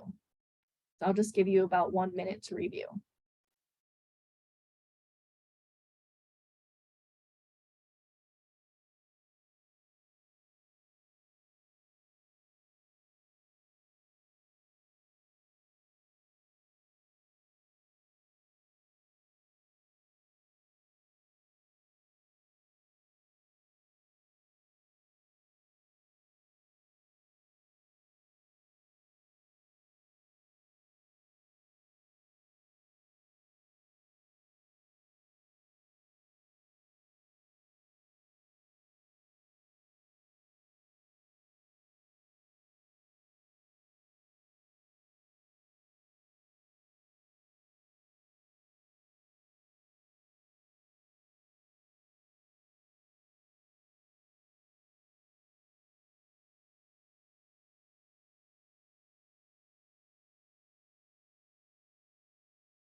All right. Hopefully you had a little time to sort of review that timeline. Keep it handy. Jandy asked a question. As this reads, LEAs have until fall of 24-25 to implement evidence-based evidence or instructional materials and options. Am I understand that correctly? So yes, when you were looking at this, yes, Katina, it is a big lift. So I know this has been stressful for all of you. Know that we haven't felt unstressed about it at all. So yeah, it's a lot. It is a lot of components. So so when we are thinking about this and thinking about those curricular changes, this year, obviously, we knew you couldn't change immediately. Some of you will find out when the draft continues to add more and more, you'll find out, oh, what we're using is great. We don't even need to worry about adoption. Fantastic. Some of you will notice, ooh, I have to change one of my 2 options. Okay, an adoption needs to be made. We understand that takes time. So the rationale for materials adoption is that you have this year, hopefully we can get more, like I said, added on that list this fall so that you'll know then by the majority of what you're using will be recognized as works or doesn't work. And so with that being said, then you will have a year to make changes. So we understand that if your process takes 6 months or whatever, I mean, you heard how long it takes us to get the standards through our board. It takes a long time. We understand there's a policy and procedure for everything that you do at your district and charter as well. So keeping that in mind, that's why an entire extra year was given so that people have time to make those adoptions. If we get to reviewing the ELP, which for those of you who are new is the early learning plans, that year 3, the beginning of year 3, the 24-25 school year, if we get to that space and you are using things that are on the no list, we will definitely have a conversation with you around what steps are you in the adoption process. And if you haven't started and you just are sort of refusing to adopt, we will then be forced to send a compliance letter. And I'll tell you right now, that is not something we want to do. We don't like sending corrective action plans per R277-114. It's not fun. We don't like it. We don't want to do it. So please know we are trying to move this out as long as we can, knowing we don't want to send those. So as long as you are moving in that direction and making those steps, you probably won't be bothered. Now, if we get tier 4 and you've said you've been working on it for 4 years, that's probably not going to fly with our board, just being honest. So keep those things in mind. Like I said, we'll be adding more to the list with the reviews being in March and April. Hopefully we can then add to that list by May, I would think, based on that timeline that we've been given by Terry. So, and then, let's see, I think I might have missed some questions. Hold just a second.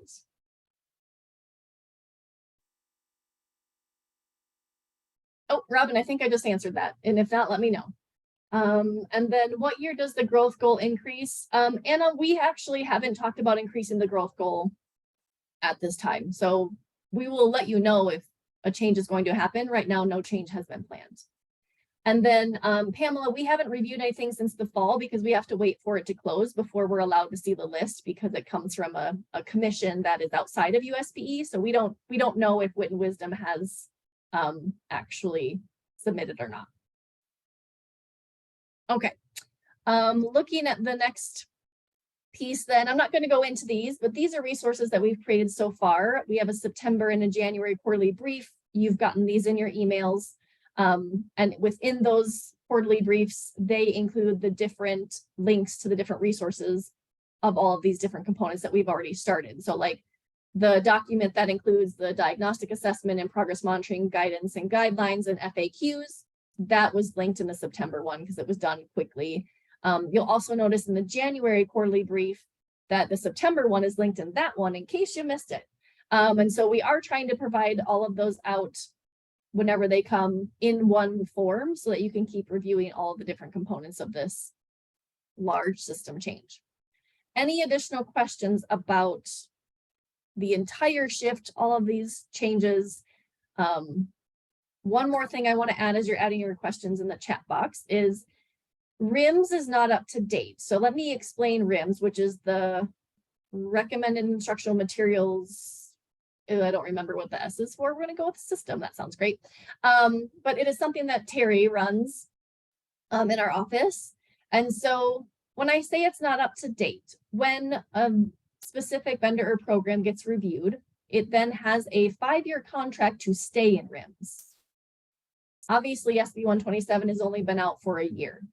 So because of that, there are still going to be 4 more years of curriculum that will say it's recommended in RIMS, but they may or may not meet the guidance for SB 127. So it would be so great if you could inform whoever is in charge of adoptions at your district or charter to say, hey, if our district or charter policy says we have to choose something from RIMS, know that you need to then cross-check it to our list that we've shared out that says these are the yeses and these are the nos, these are the greens and these are the reds. So please recognize that it may say recommended on RIMS and be read on our list because it doesn't meet the SB 127 requirements. RIMS has a different review system based on different state code and board rules. So just wanted to keep that caveat in mind as we continue to move forward. Any other questions about the change? All of the changes.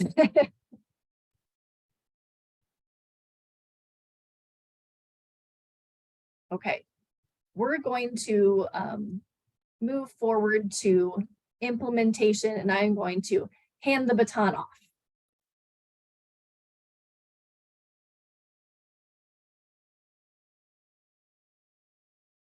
Okay, so we are going to talk just a little bit about implementation, and I'm going to go through this really kind of quickly and to try and catch up on some time that we are behind on.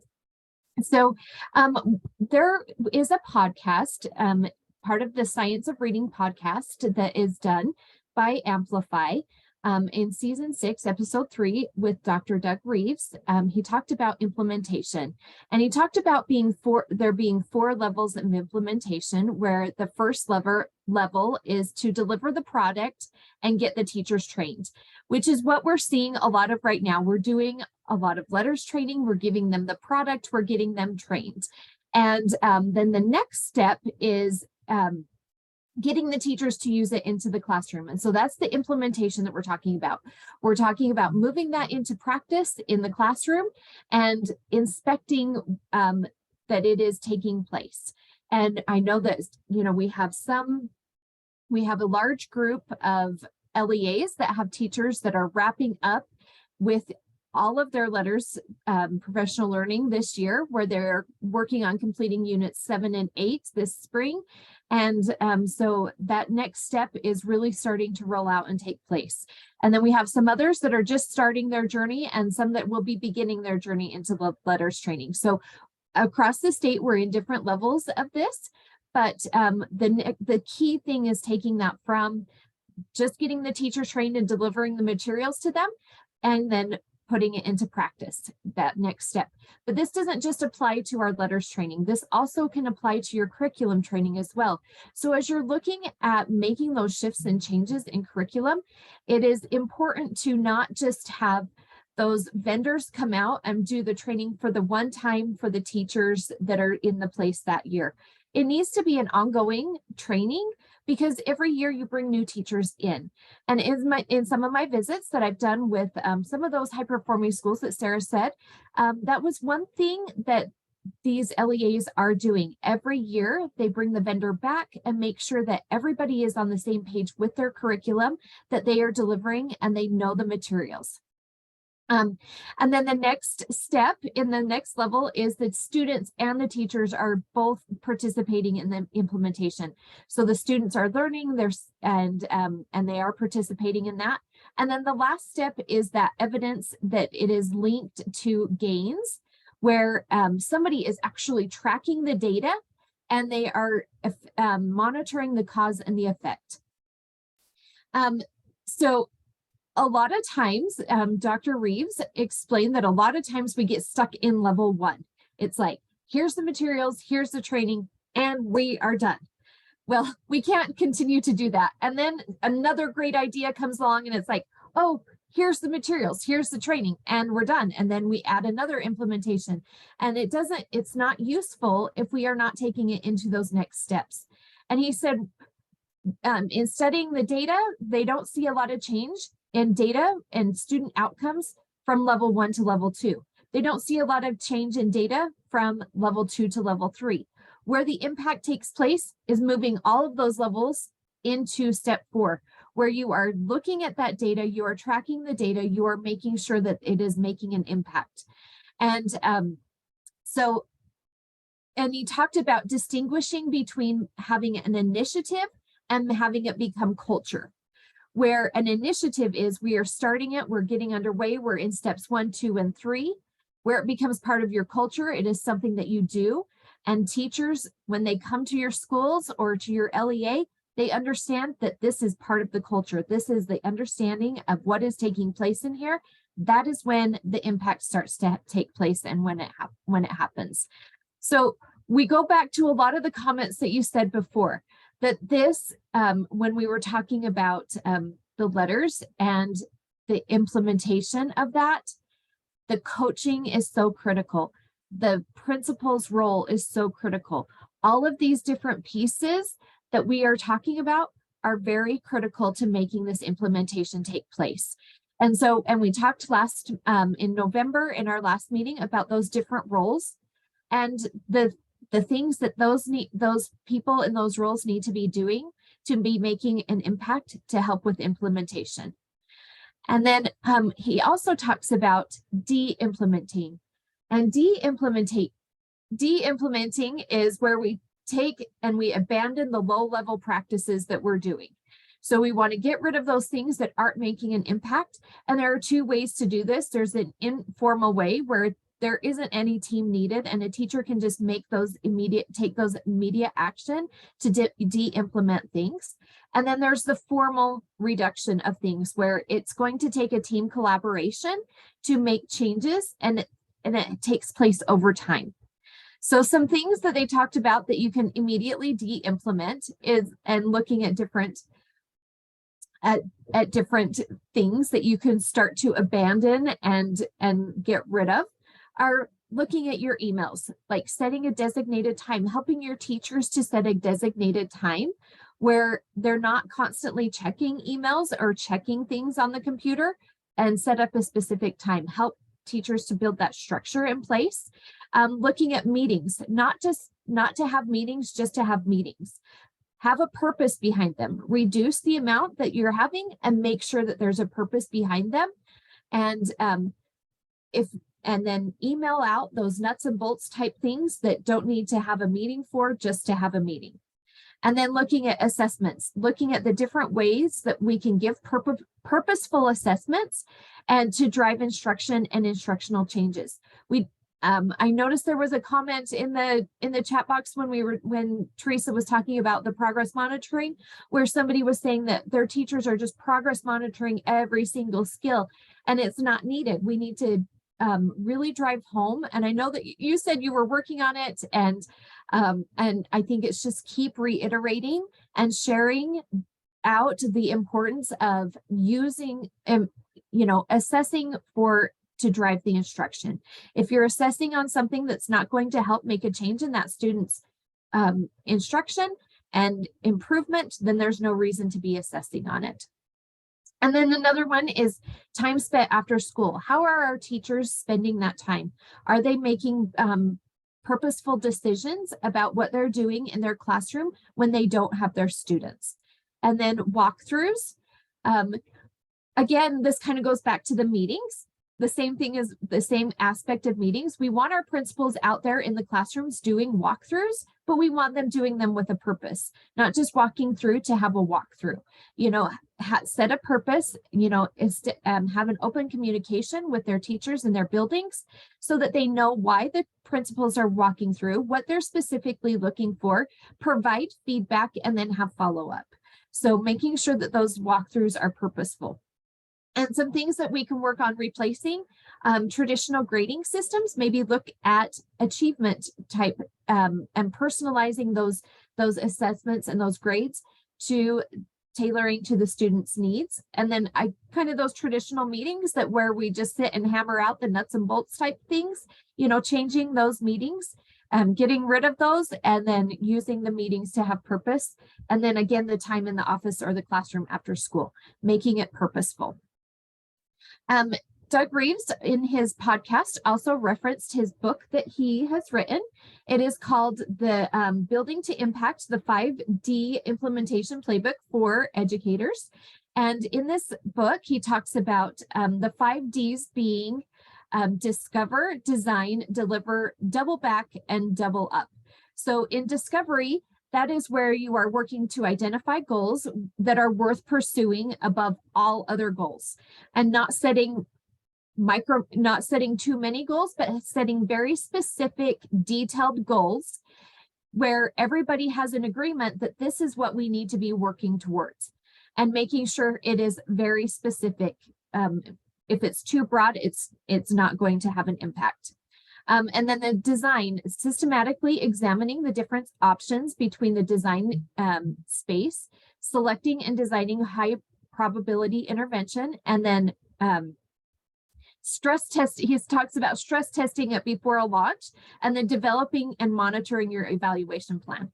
And then the next step is to deliver, and that's putting your agreed interventions into action and collecting, monitoring and evaluating the data. And then double back. This is where we're monitoring and evaluating the delivery chain to decide where to go next. And then double up. This is where either implementation is maintained, or you need to make adjustments and you need to go back and adjust.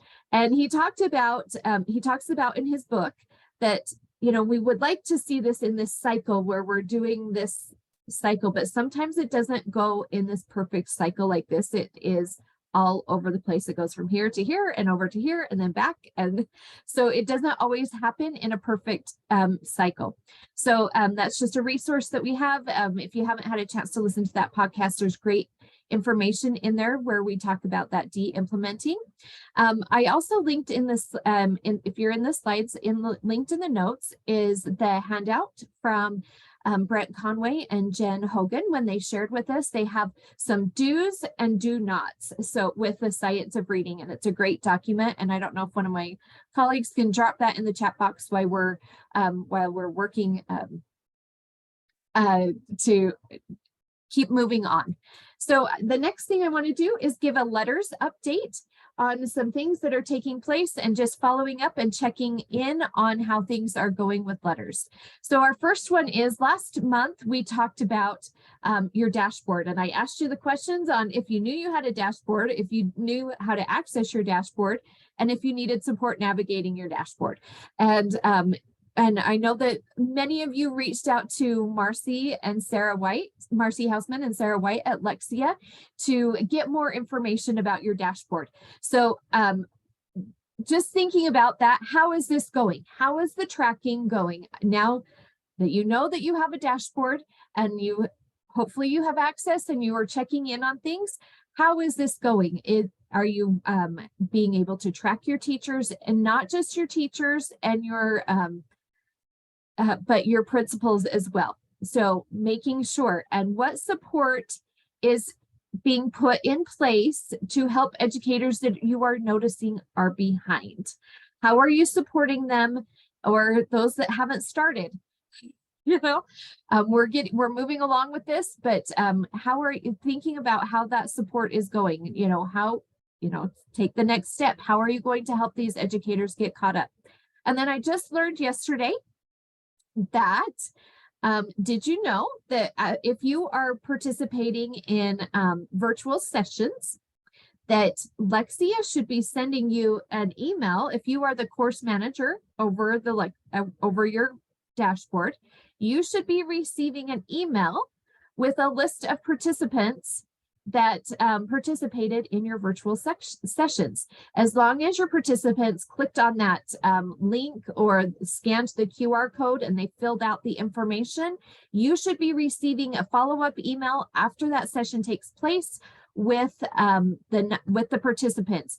If you are not receiving those emails, we need to let Marcy know, because this is something new that they are rolling out to support us in Utah.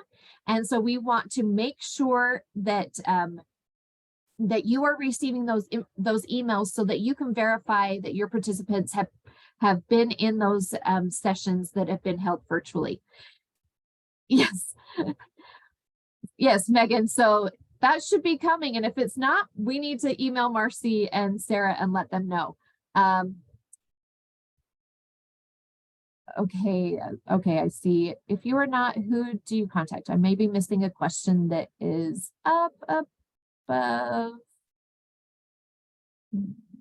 I don't see one. Okay. Does the state have an option for teachers to attend letters training they missed? I'm going to get to that in just a second. And then it comes as a secure package and it takes 2 emails to access. So it took me a minute to figure out what it was. Okay, good to know. So maybe that's something, because we don't receive those. So thank you, Christine, for sharing what it looks like when you did receive those. To send the certificate for attendance. That's a great way to follow up and make sure your teachers are attending as well. But if they're attending virtually, that is a way that you should be receiving. You should be receiving that. So you wouldn't have to reach out. So hopefully that saves additional emails for you. Again, if you need support on your dashboard, Marcy White and Sarah Hausman are the people who you would be reaching out to. I'm going to drop their emails in the chat box.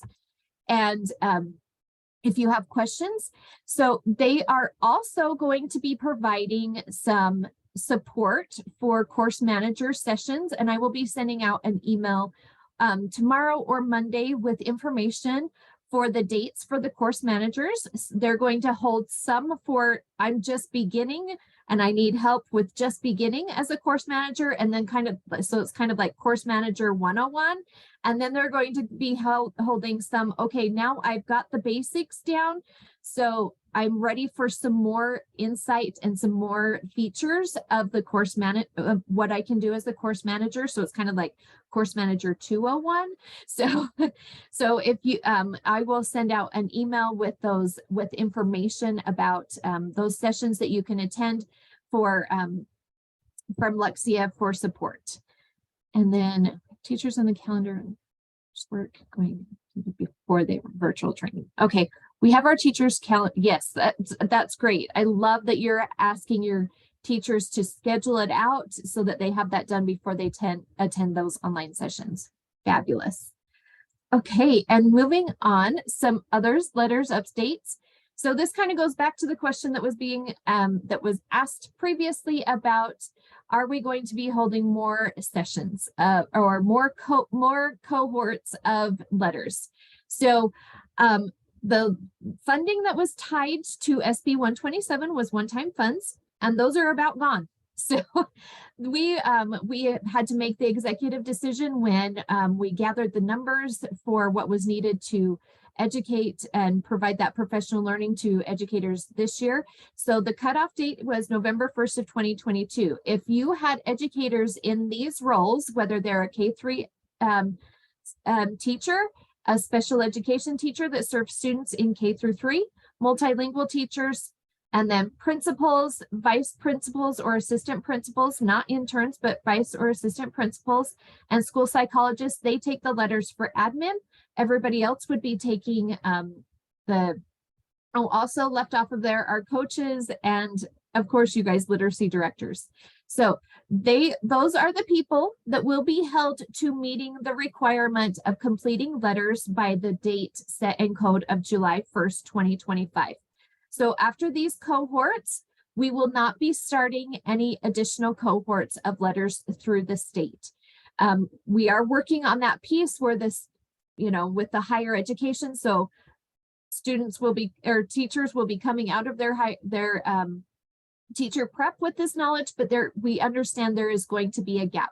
That is where you can maybe use your professional learning funds to support additional professional learning and providing that letters training for anybody who may need it in the interim between it being required in higher ed and what we are doing now. We will be, yes, principals and admin, they are only, and school psychologists do letters for admin, not full letters, yes. And thank you, Sarah, for that reminder. And quick question, my SPED director was asked to take letters. Are all SPED directors doing the same? I'm going to just kind of put that out there for you guys.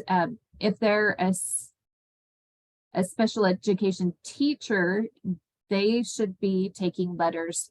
Directors, that was not part of the bill. So a director that oversees SPED teachers would not be part of receiving funding for SB 127. It's just the teachers. And then we will be, we wanted to set this reminder that the letters for admin consists of the 3 parts. So letters for admin also has an online portion, a book to be reading, and the 2 live sessions. So there are 3 parts to letters for admin. There are 3 parts to letters. They both have the online component. They both have the reading component. They both have the live session components. So make sure your administrators and school psychologists are completing all 3 pieces. And in our experience, we are loving the book that is provided for letters for admin. It is great information. They're going to get a lot of knowledge from reading that book. And I know it's hard to follow up and say, are you doing your reading? Are you doing your reading? But the reading is really where they're going to get a lot of the meat of what they need and is going to meet their needs. And yes, and the online portion as well. So make sure that they are completing all pieces and you're following up with your letters, your administrators as well. Now comes the piece. We are going to be hosting, Washington School District, Kathy Holland Washington School District, and Carrie Milner in Alpine School District have been gracious enough to agree to host makeup sessions for letters.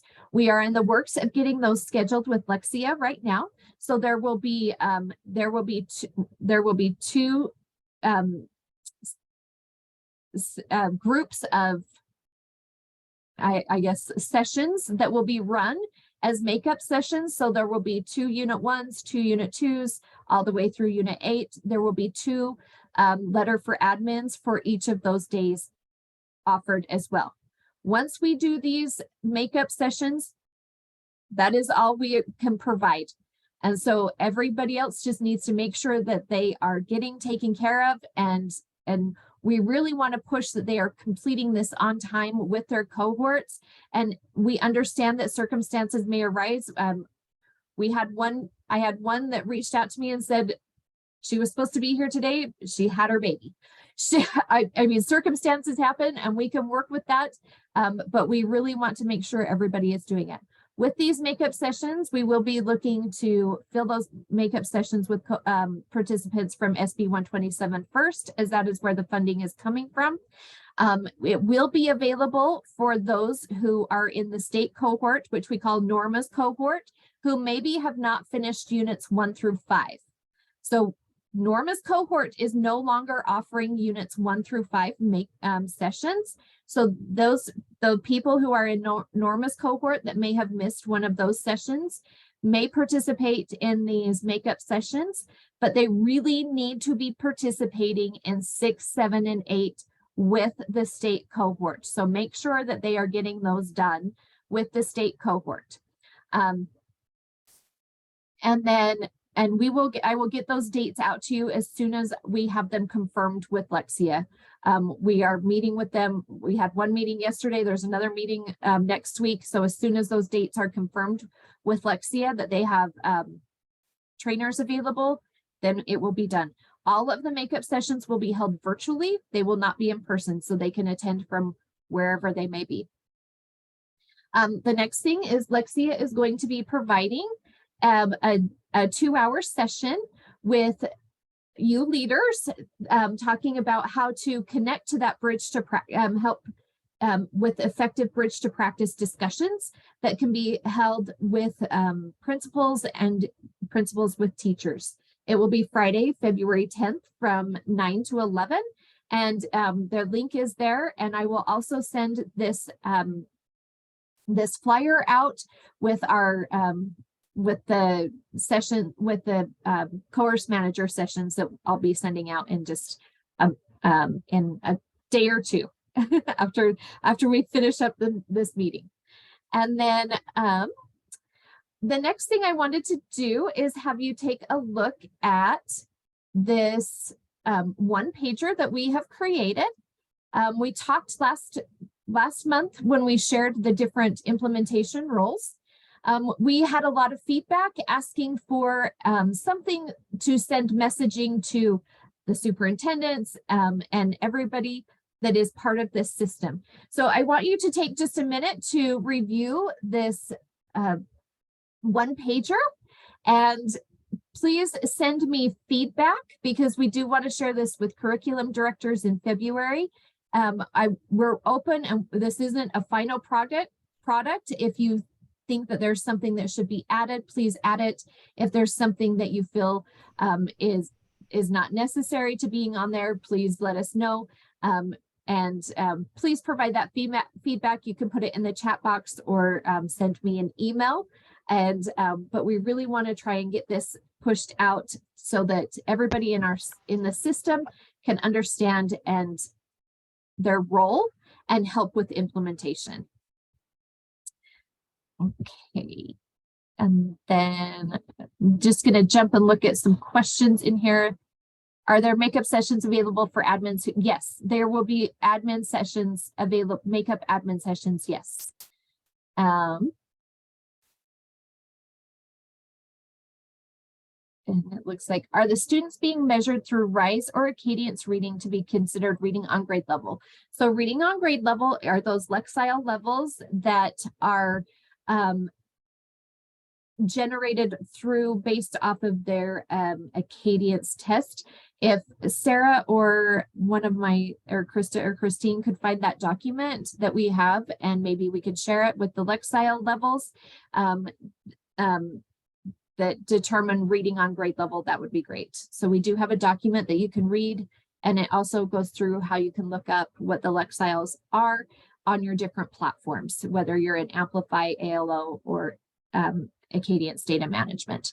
Just curious, is there any state that currently has 70% of their third graders reading on grade level? Sarah, was that mentioned in your SEA meetings that you have had? No, not to my knowledge, there aren't. Yeah. We're going to But lead the way, the- pave The the road. problem is they all have different assessments. No one else has RISE. So, Yeah. I mean, and Yeah. not everyone uses Lexiles in every state. So there's no way for us to measure that. Okay. And then I think we are going to get back to the Nearpod here. We're just going to kind of skip that really quickly, and then we will take a break. Sarah, what time are we looking at coming back? Or are we needing to skip our break? 5 minutes. 5 minutes? Okay. 11:25, we will be back from break. Thank you.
All right, we are going to hand it over to Denise to talk about some takeaways from the walkthroughs that she's seen.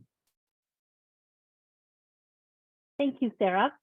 So my name is Denise Majan, and I work with the coaches that were hired to support qualifying schools under SB 127. And currently we have coaches at 19 schools.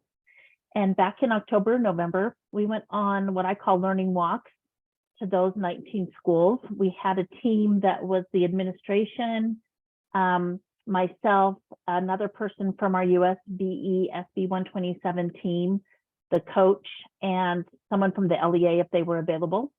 And we visited the schools, spent about 10 to 15 minutes in each of the K-3 classrooms using the Letters Application of Concepts checklist. And there's a link here in the Nearpod if you haven't used that tool before. If you've gone through Letters for Admin, it's one of the resources that you can get from there. And it really helps your walkthroughs and learning walks to be intentional and looking for those science of reading items, and can provide specific feedback to your coaches and admin and teachers on where to go next as what they're seeing. So we were excited as I went through myself personally, I went to about 80 classrooms. As a team, we went through about 160 classrooms. So I feel like we have a pretty good view of what was happening throughout the state with those schools. And we were very pleased to see that there was phonological awareness and beginning phonics being taught in Tier 1 and Tier 2. And when teachers were doing those, the things that we saw them using were, we saw multisensory engagement, a lot of finger tapping was what most of them were using, directionality, which is something that we, the teachers had to learn to make sure that they're going in the right direction to model for their students, and a lot of routines and strategies while they were teaching those skills. So kudos for that. And a lot of pictures being used to connect that with their vocabulary learning and word meaning as they were teaching those skills. There were some things that we did not observe that we would have liked to have seen. So the biggest to me that I wasn't able to see was a systematic approach, that explicit teaching where the teacher is modeling and then there's supported guided practice and then independent practice. So in all of the classrooms I went to, I only saw 2 out of 80 teachers that were doing an explicit instruction and a systematic approach. We saw a lot of supported practice, that guided practice that we do, the teachers working with the students, but we didn't see independent practice where students were having a chance to apply that on their own, and that modeling at the beginning where the teacher was doing the thinking aloud and explicitly teaching a rule or teaching them what they were going to be doing. So I know that teachers want to support and help their students, and that's why they kind of go in that guided supported practice time, but it's really important and impactful for students to have a chance to do that independently and not have the teacher support.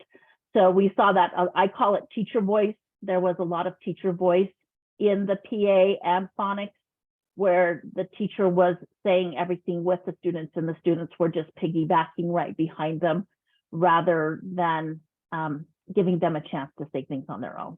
So that's something for you to maybe keep an eye on. For me, that was a big takeaway. And so all of these things that we did not observe helped our coaches and admins know where to support their school and their teachers and where to move forward.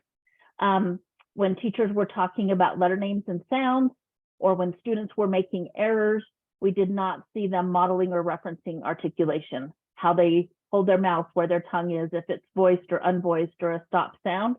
And so that's another learning for teachers. I did see a lot of sound walls up on the wall, so great job with that, but not seeing the teachers reference or use that in the teaching or as they were helping if students made errors.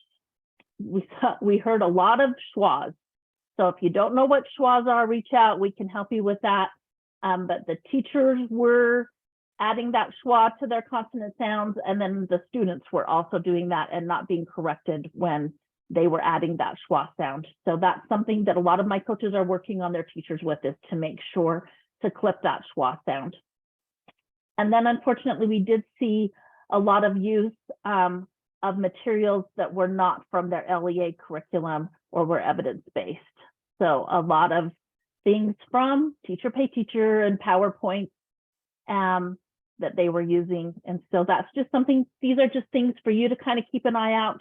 The things that we saw, hoping that as our coaches and admin work with these teachers, that when we come again in the spring, we'll see some great growth and some best practices being used.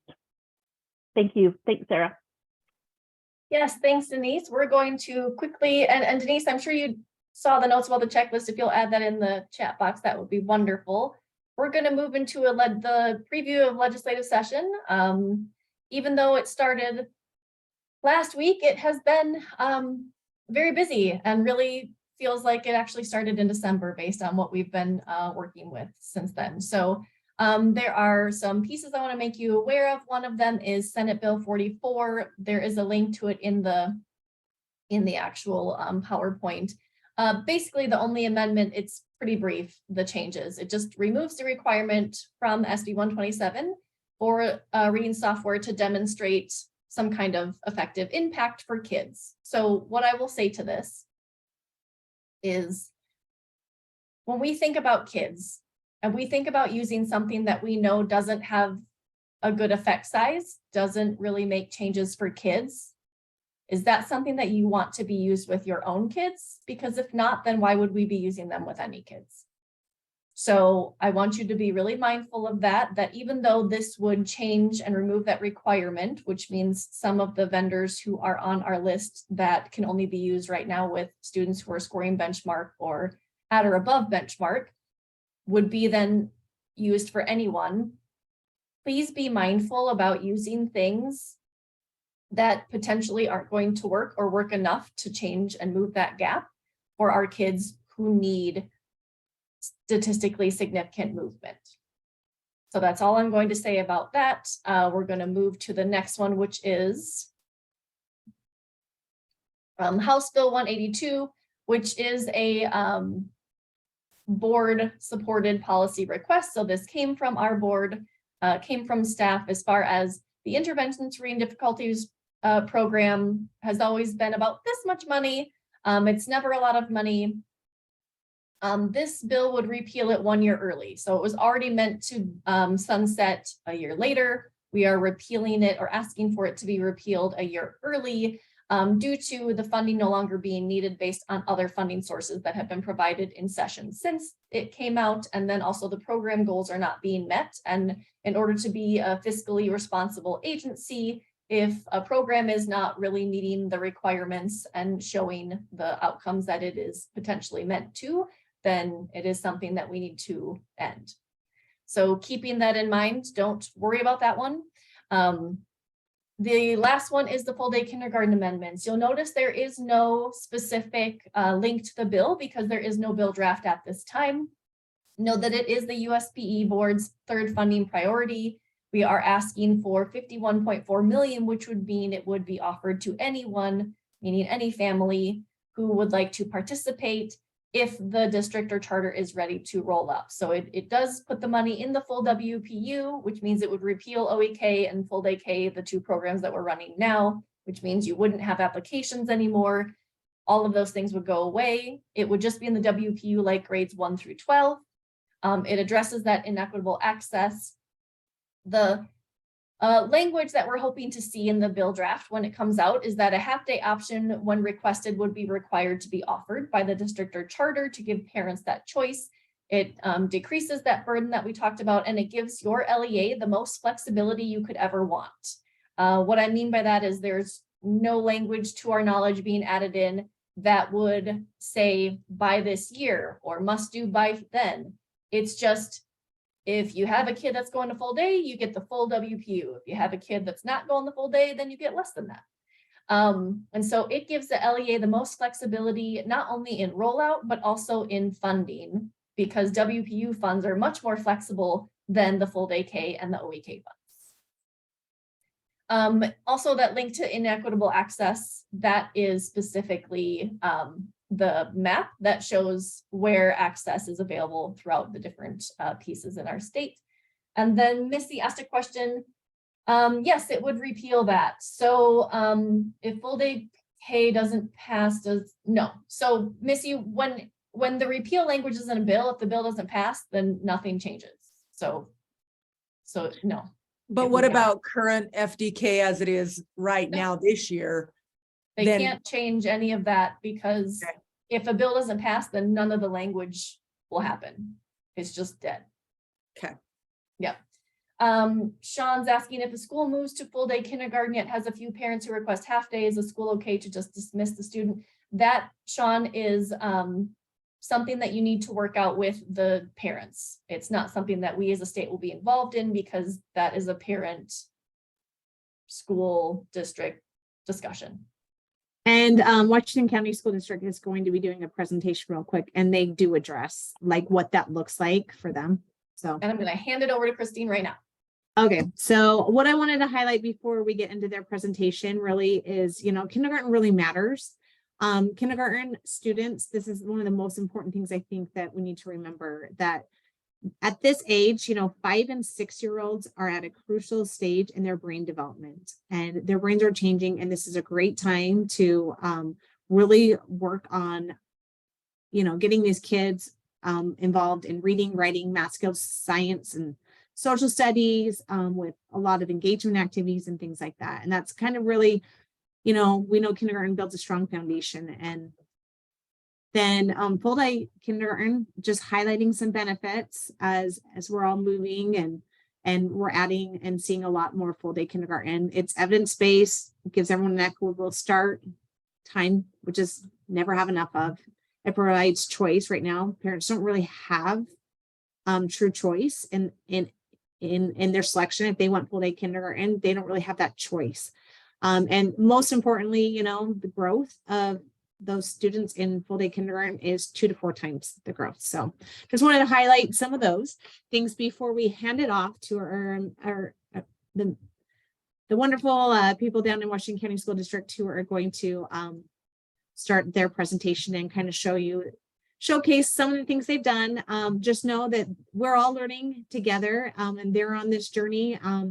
They are willing to share their journey and their experiences to help everyone else get a feel for like what are some questions to think about, and what are some things and experience maybe some bumps and some hurdles that they came across, which could be beneficial for all of you. So I'm going to turn the time over to that team.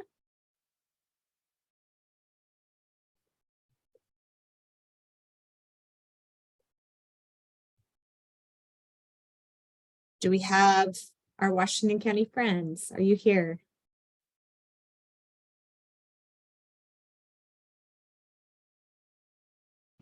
Okay. There's Charisse. Sorry, a little snafu with technology. We're just working on one screen here. So no, it happens all the time. All right, take it away. All right. We might need help with the Nearpod changing the slides because I just got kicked out, it looks like. So I don't know what We can help with that, Kathy. Great. Okay. So first of all, I'm Kathy Hall. I'm the literacy coordinator for Washington County School District. I have with me Charisse Gardner, our kindergarten specialist, and Celeste Tolman, who was our OEK specialist prior to our implementation of full day. And so we are super excited to be here, and we're going to quickly share some of the great things that have happened in our district. So our journey with OEK began with our beloved Amy Mitchell, our executive elementary director, who's a former kindergarten teacher. She understood the importance of early childhood and has been pushing that for a long time. So as you know, probably in your schools too, there definitely is a gap. When our kindergarten kids exit kindergarten below grade level, it just impacts them for the rest of their career unless we can get it closed and close it quick. And that's what kindergarten does for us. So right now, our families in Washington County School District want full day kindergarten. And this is what we have right now. We have, you can see the numbers of students who are in full day, numbers participating in half days.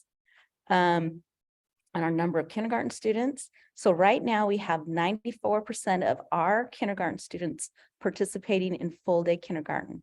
I reached out to one of our more affluent areas because this is a surprise. We thought our more affluent areas would maybe push back and not want to participate.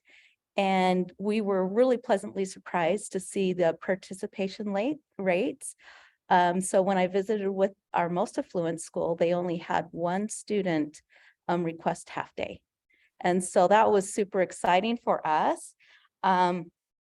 So imagine yourself, go to the next slide, if you will.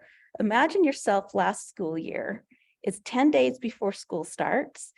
And all of a sudden, we are able to make some drastic changes.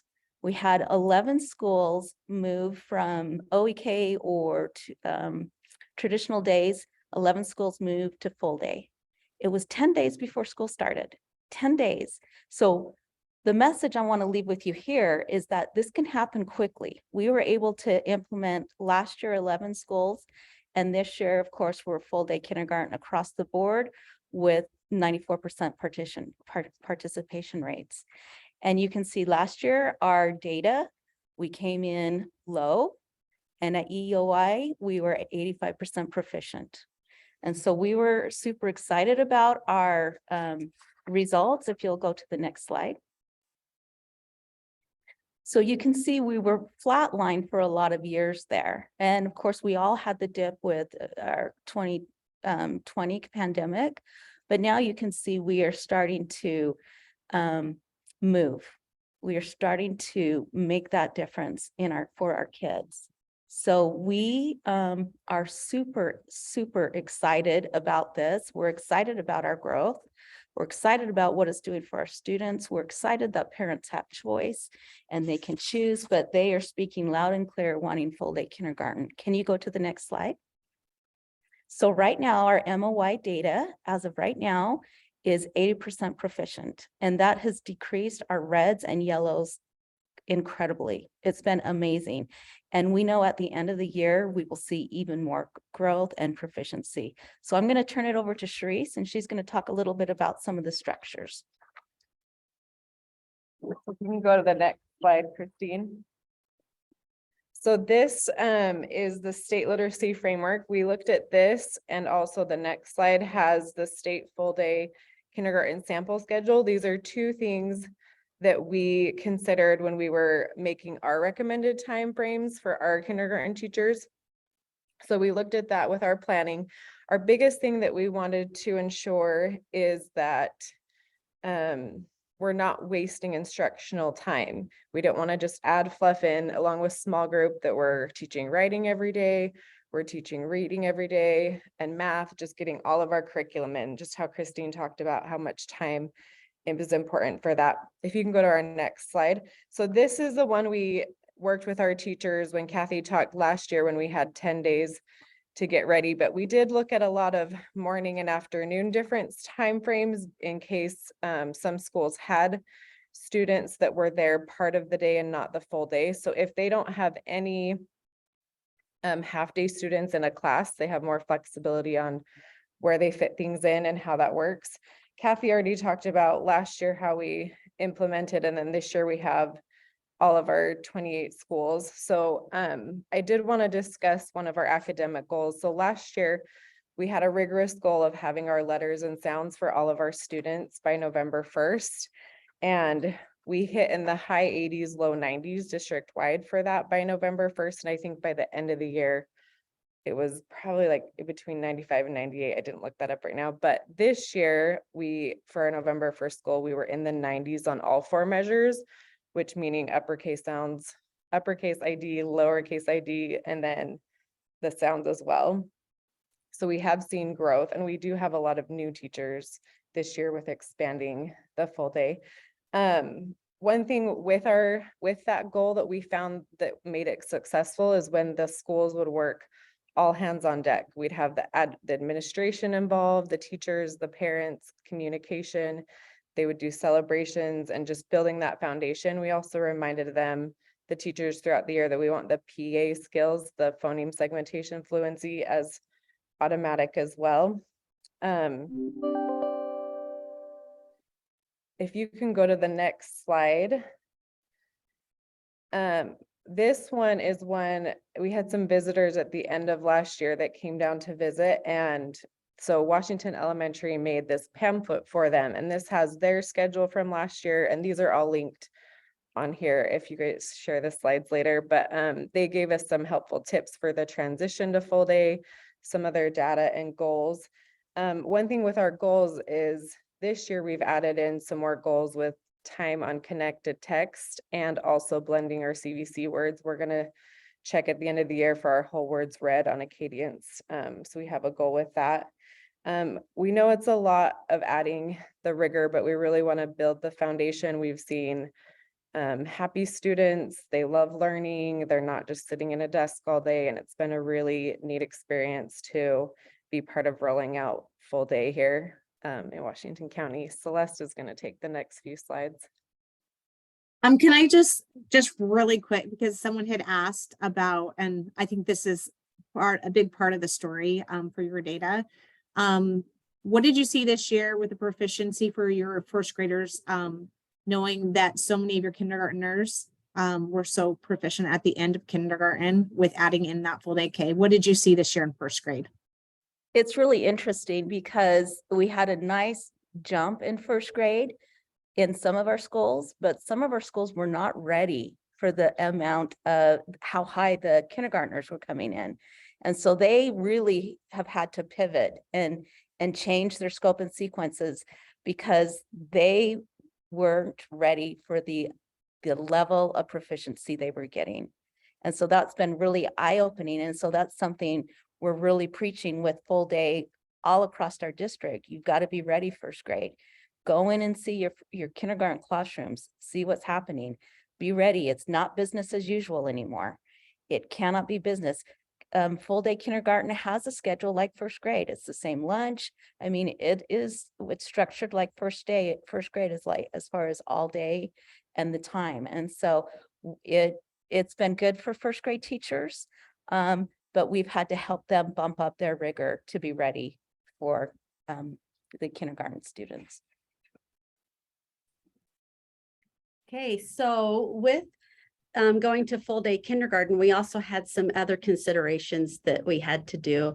And one of them was managing lunch. That was one of the first ones last year in particular, where they started just right before the school year. The principals had already created their master schedules, and so they tried to fit them in. And Washington Elementary, that was on the schedule that we had previously shared, they had their kindergartners going at 11 o'clock, but school started at 9. So they were going to lunch just 2 hours after they got to school. And they found that that made for a very long afternoon. And so you might want to have a little bit longer time in the morning and then shorter in the afternoon. That helps the kids get through the day a little bit. And I suggest that you talk to the OAK teachers, the first grade teachers. They have lots of tips on how to manage lunch with the students. I will tell you that lunch was a big concern for parents. They were worried about the kids being in the lunchroom with the whole school, and they were worried that the students wouldn't be supervised because the teachers would be at lunch. So we assured them that they would have paras that would be with them the whole time. They would still play on the kindergarten playground. That makes it tricky then too, because most of our playgrounds are not designed to have 4 classes out there at a time. And so we had to do some juggling with schedules for that, with alternating which classes would be out. And then we have linked also in this presentation for you, if you're interested, just a little video that one of our OAK schools did several years ago on opening packages. Our first grade teachers have also used this because it is just really easy for teaching these little kids how to open those packages like milk cartons and things. So if you want to go to the next slide, another big consideration that we had was with transportation. So there are rules about how many students need to be on a bus in order to justify having a bus. So you'll want to talk with your transportation department to make sure that they have enough students. And one thing that helped with that was to have those half-day kids all in the morning. And then that way you don't have to worry about having a bus that's bringing the afternoon kids and taking the morning kids home there at midday. They just had one run then to make. Another thing that we ran into was the city noticed that we didn't have students using the crossing guards in the middle of the day. And so they surveyed to see which areas still needed that, and they found that none of them needed to have a crossing guard then at midday. Now, what this meant, all of this meant for the parents was that they had to provide transportation for their child. Okay, and then if you want to go ahead and go to that next slide. Adjusting to full day kindergarten. This is another one that everybody is concerned about, with these little kids being able to adjust to full day. And one thing that we notice is that the transitions that these kids go through is the same as what we've dealt with for years with our OEK students. And it's what first grade teachers have had to deal with when the first graders would first start at the beginning of the year. And so we know that we need to provide lots of brain breaks and snacks, that we have a balance between structure and unstructured time. And we know that students are going to struggle for the first few weeks. And to be honest, the teachers struggle for the first few weeks. There will be tears, including teacher tears, because it is a bit of an adjustment, but they do it. And usually within 2 to 3 weeks, the students have adjusted. If a student continues to have problems at that time, I will meet with the parents and the principal, and we might come up with an alternate plan for that child. For instance, having them start half day and then gradually extending their day until they work up to a full day experience. And so if you don't mind going to the next slide. So with that, as I said, if you have half-day students, keeping them all in the morning. Another thing that we found was, if you only have a few, to have them scattered throughout all of the kindergarten sessions. Otherwise, you might end up with one teacher that has a drastic change with several students leaving at midday. And then if you have parents who started at half-day, but they have seen how the other students are adjusting and how well it's going for them. Maybe their child has noticed that they're missing out on things during the day and they want to try full day. We welcome that. And we also explain to them that just like the students who started at the beginning of the year, there's going to be an adjustment period. If they were full day and they need to go to half day, and this does not happen very often. I don't know if we have maybe even 5 throughout the district. I doubt if we even have that many that have decided to go to half day. We do meet with the parents again and explain to them that their child will not be able to get everything that the students who are going full day will have access to. But as Cherise shared in the schedule, we do make sure that they're still getting literacy and math, no matter which session they are in. Okay. So here are some other considerations that we kind of learned as we went. First of all, how important it was to communicate with the special ed department and make sure that they were aware of what was happening so they could train their staff and be ready for full day kindergarten. The other piece was to make sure we had core reading instructional materials for those new classrooms. And that was something that we had to pivot and get it together very quickly. That was kind of funny in our district is the additional classrooms. When a survey went out this year, do you have room for full day? We had some principals was like, you know what, we are jam-packed. We do not have the room. All of a sudden, when they were thinking about maybe not getting the opportunity for full day, all of a sudden the space became available. And so that was kind of funny to us that the space became available for full day. Celeste talked a little bit about playground space, and definitely something to consider. And so these are just a few of the things that we learned as we went, just those reminders. And then just for fun, I included Timothy Shanahan's article this last weekend from his blog talking about kindergarten rigor. I'm sure you've all seen it, but it was just very validating.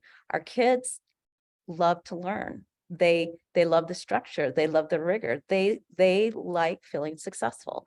And so our kids are happy. They're happy to be there. it's been super exciting for us to see the growth. So what questions are we missing here? One says, does the school provide? Yeah, there's a question about the snacks, which I think you did. And I was just gonna add, I don't know the grant, but there is a child nutrition grant that's out there that is, through USBE's nutrition services. I know they were at URSA and they presented and they shared some amazing fun snacks. And I've been in schools that are part of that program. That's also available. And Sarah mentioned class sizes. My child, I have a kindergartner. I know I'm old, but I do have a kindergartner. Her class size is 27. And then other classrooms are down to 18 or 19 or 20. So there's that. So anyways, any other questions about full day? Okay, we have a video. I don't think we'll be able to share the whole video, but maybe just a piece, just a couple minutes of how we are advertising full day and what we're talking about. So we'll watch a little bit of it before, just a few minutes.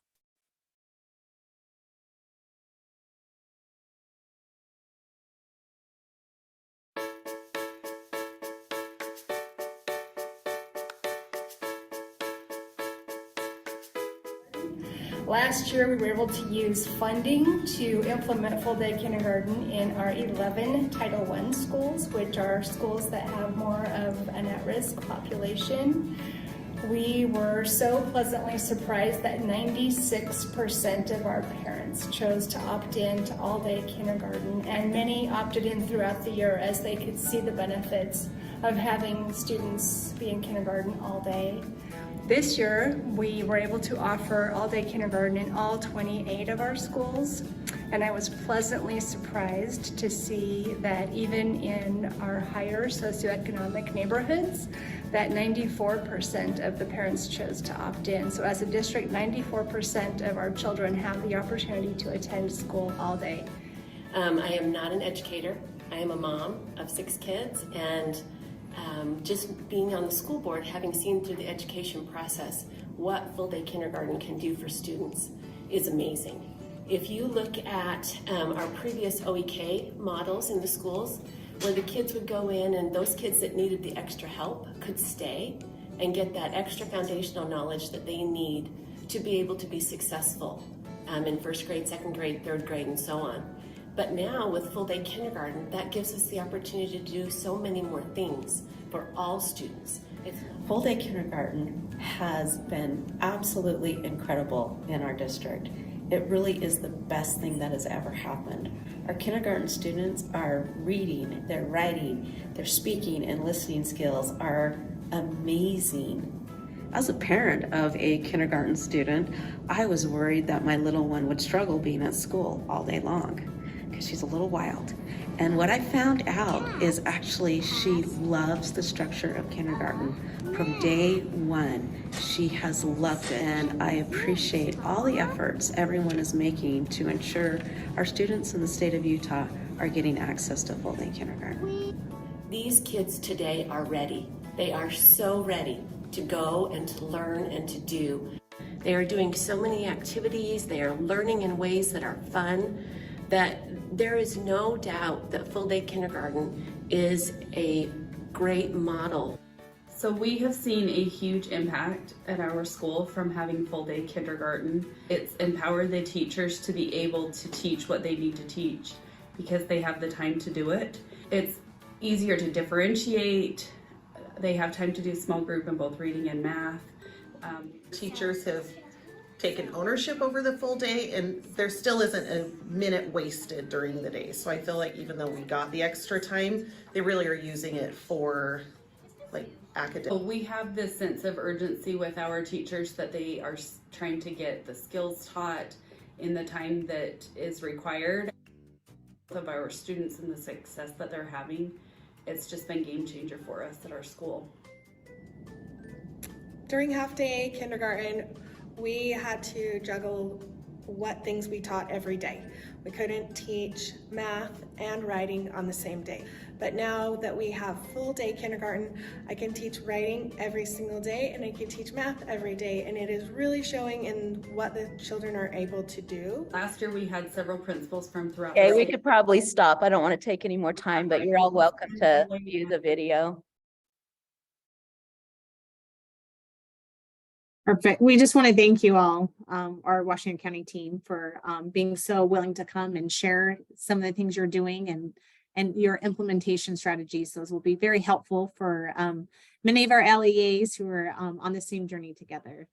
All right, just really quick dates to remember. We have our last literacy director meeting of this school year is Tuesday, March 21st. And then we also have our lit training is coming up. We have the 1-day training. You can pick which day is best for your team. We'd highly recommend that you come. What we love about lit training is usually our LEAs, by the time they're done with that training, they have their learning plans ready to go and their goals set to go. So we encourage all of you to attend.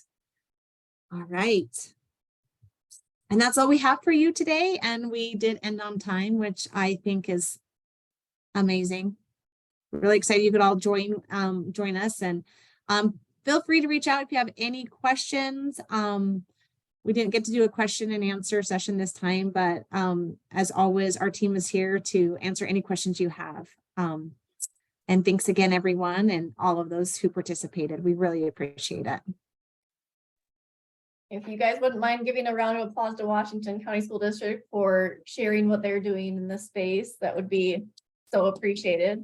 They've done some amazing things in a very quick amount of time. So very impressive. And we're so glad you guys could join us. Thank you.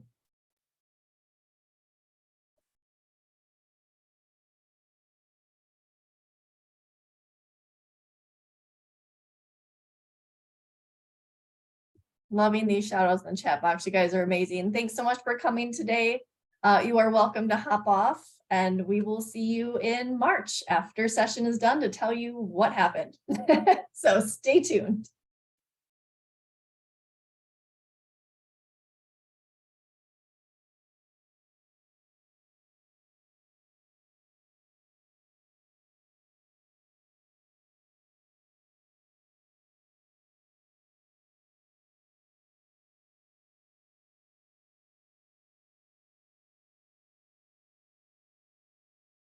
Yes, Anna.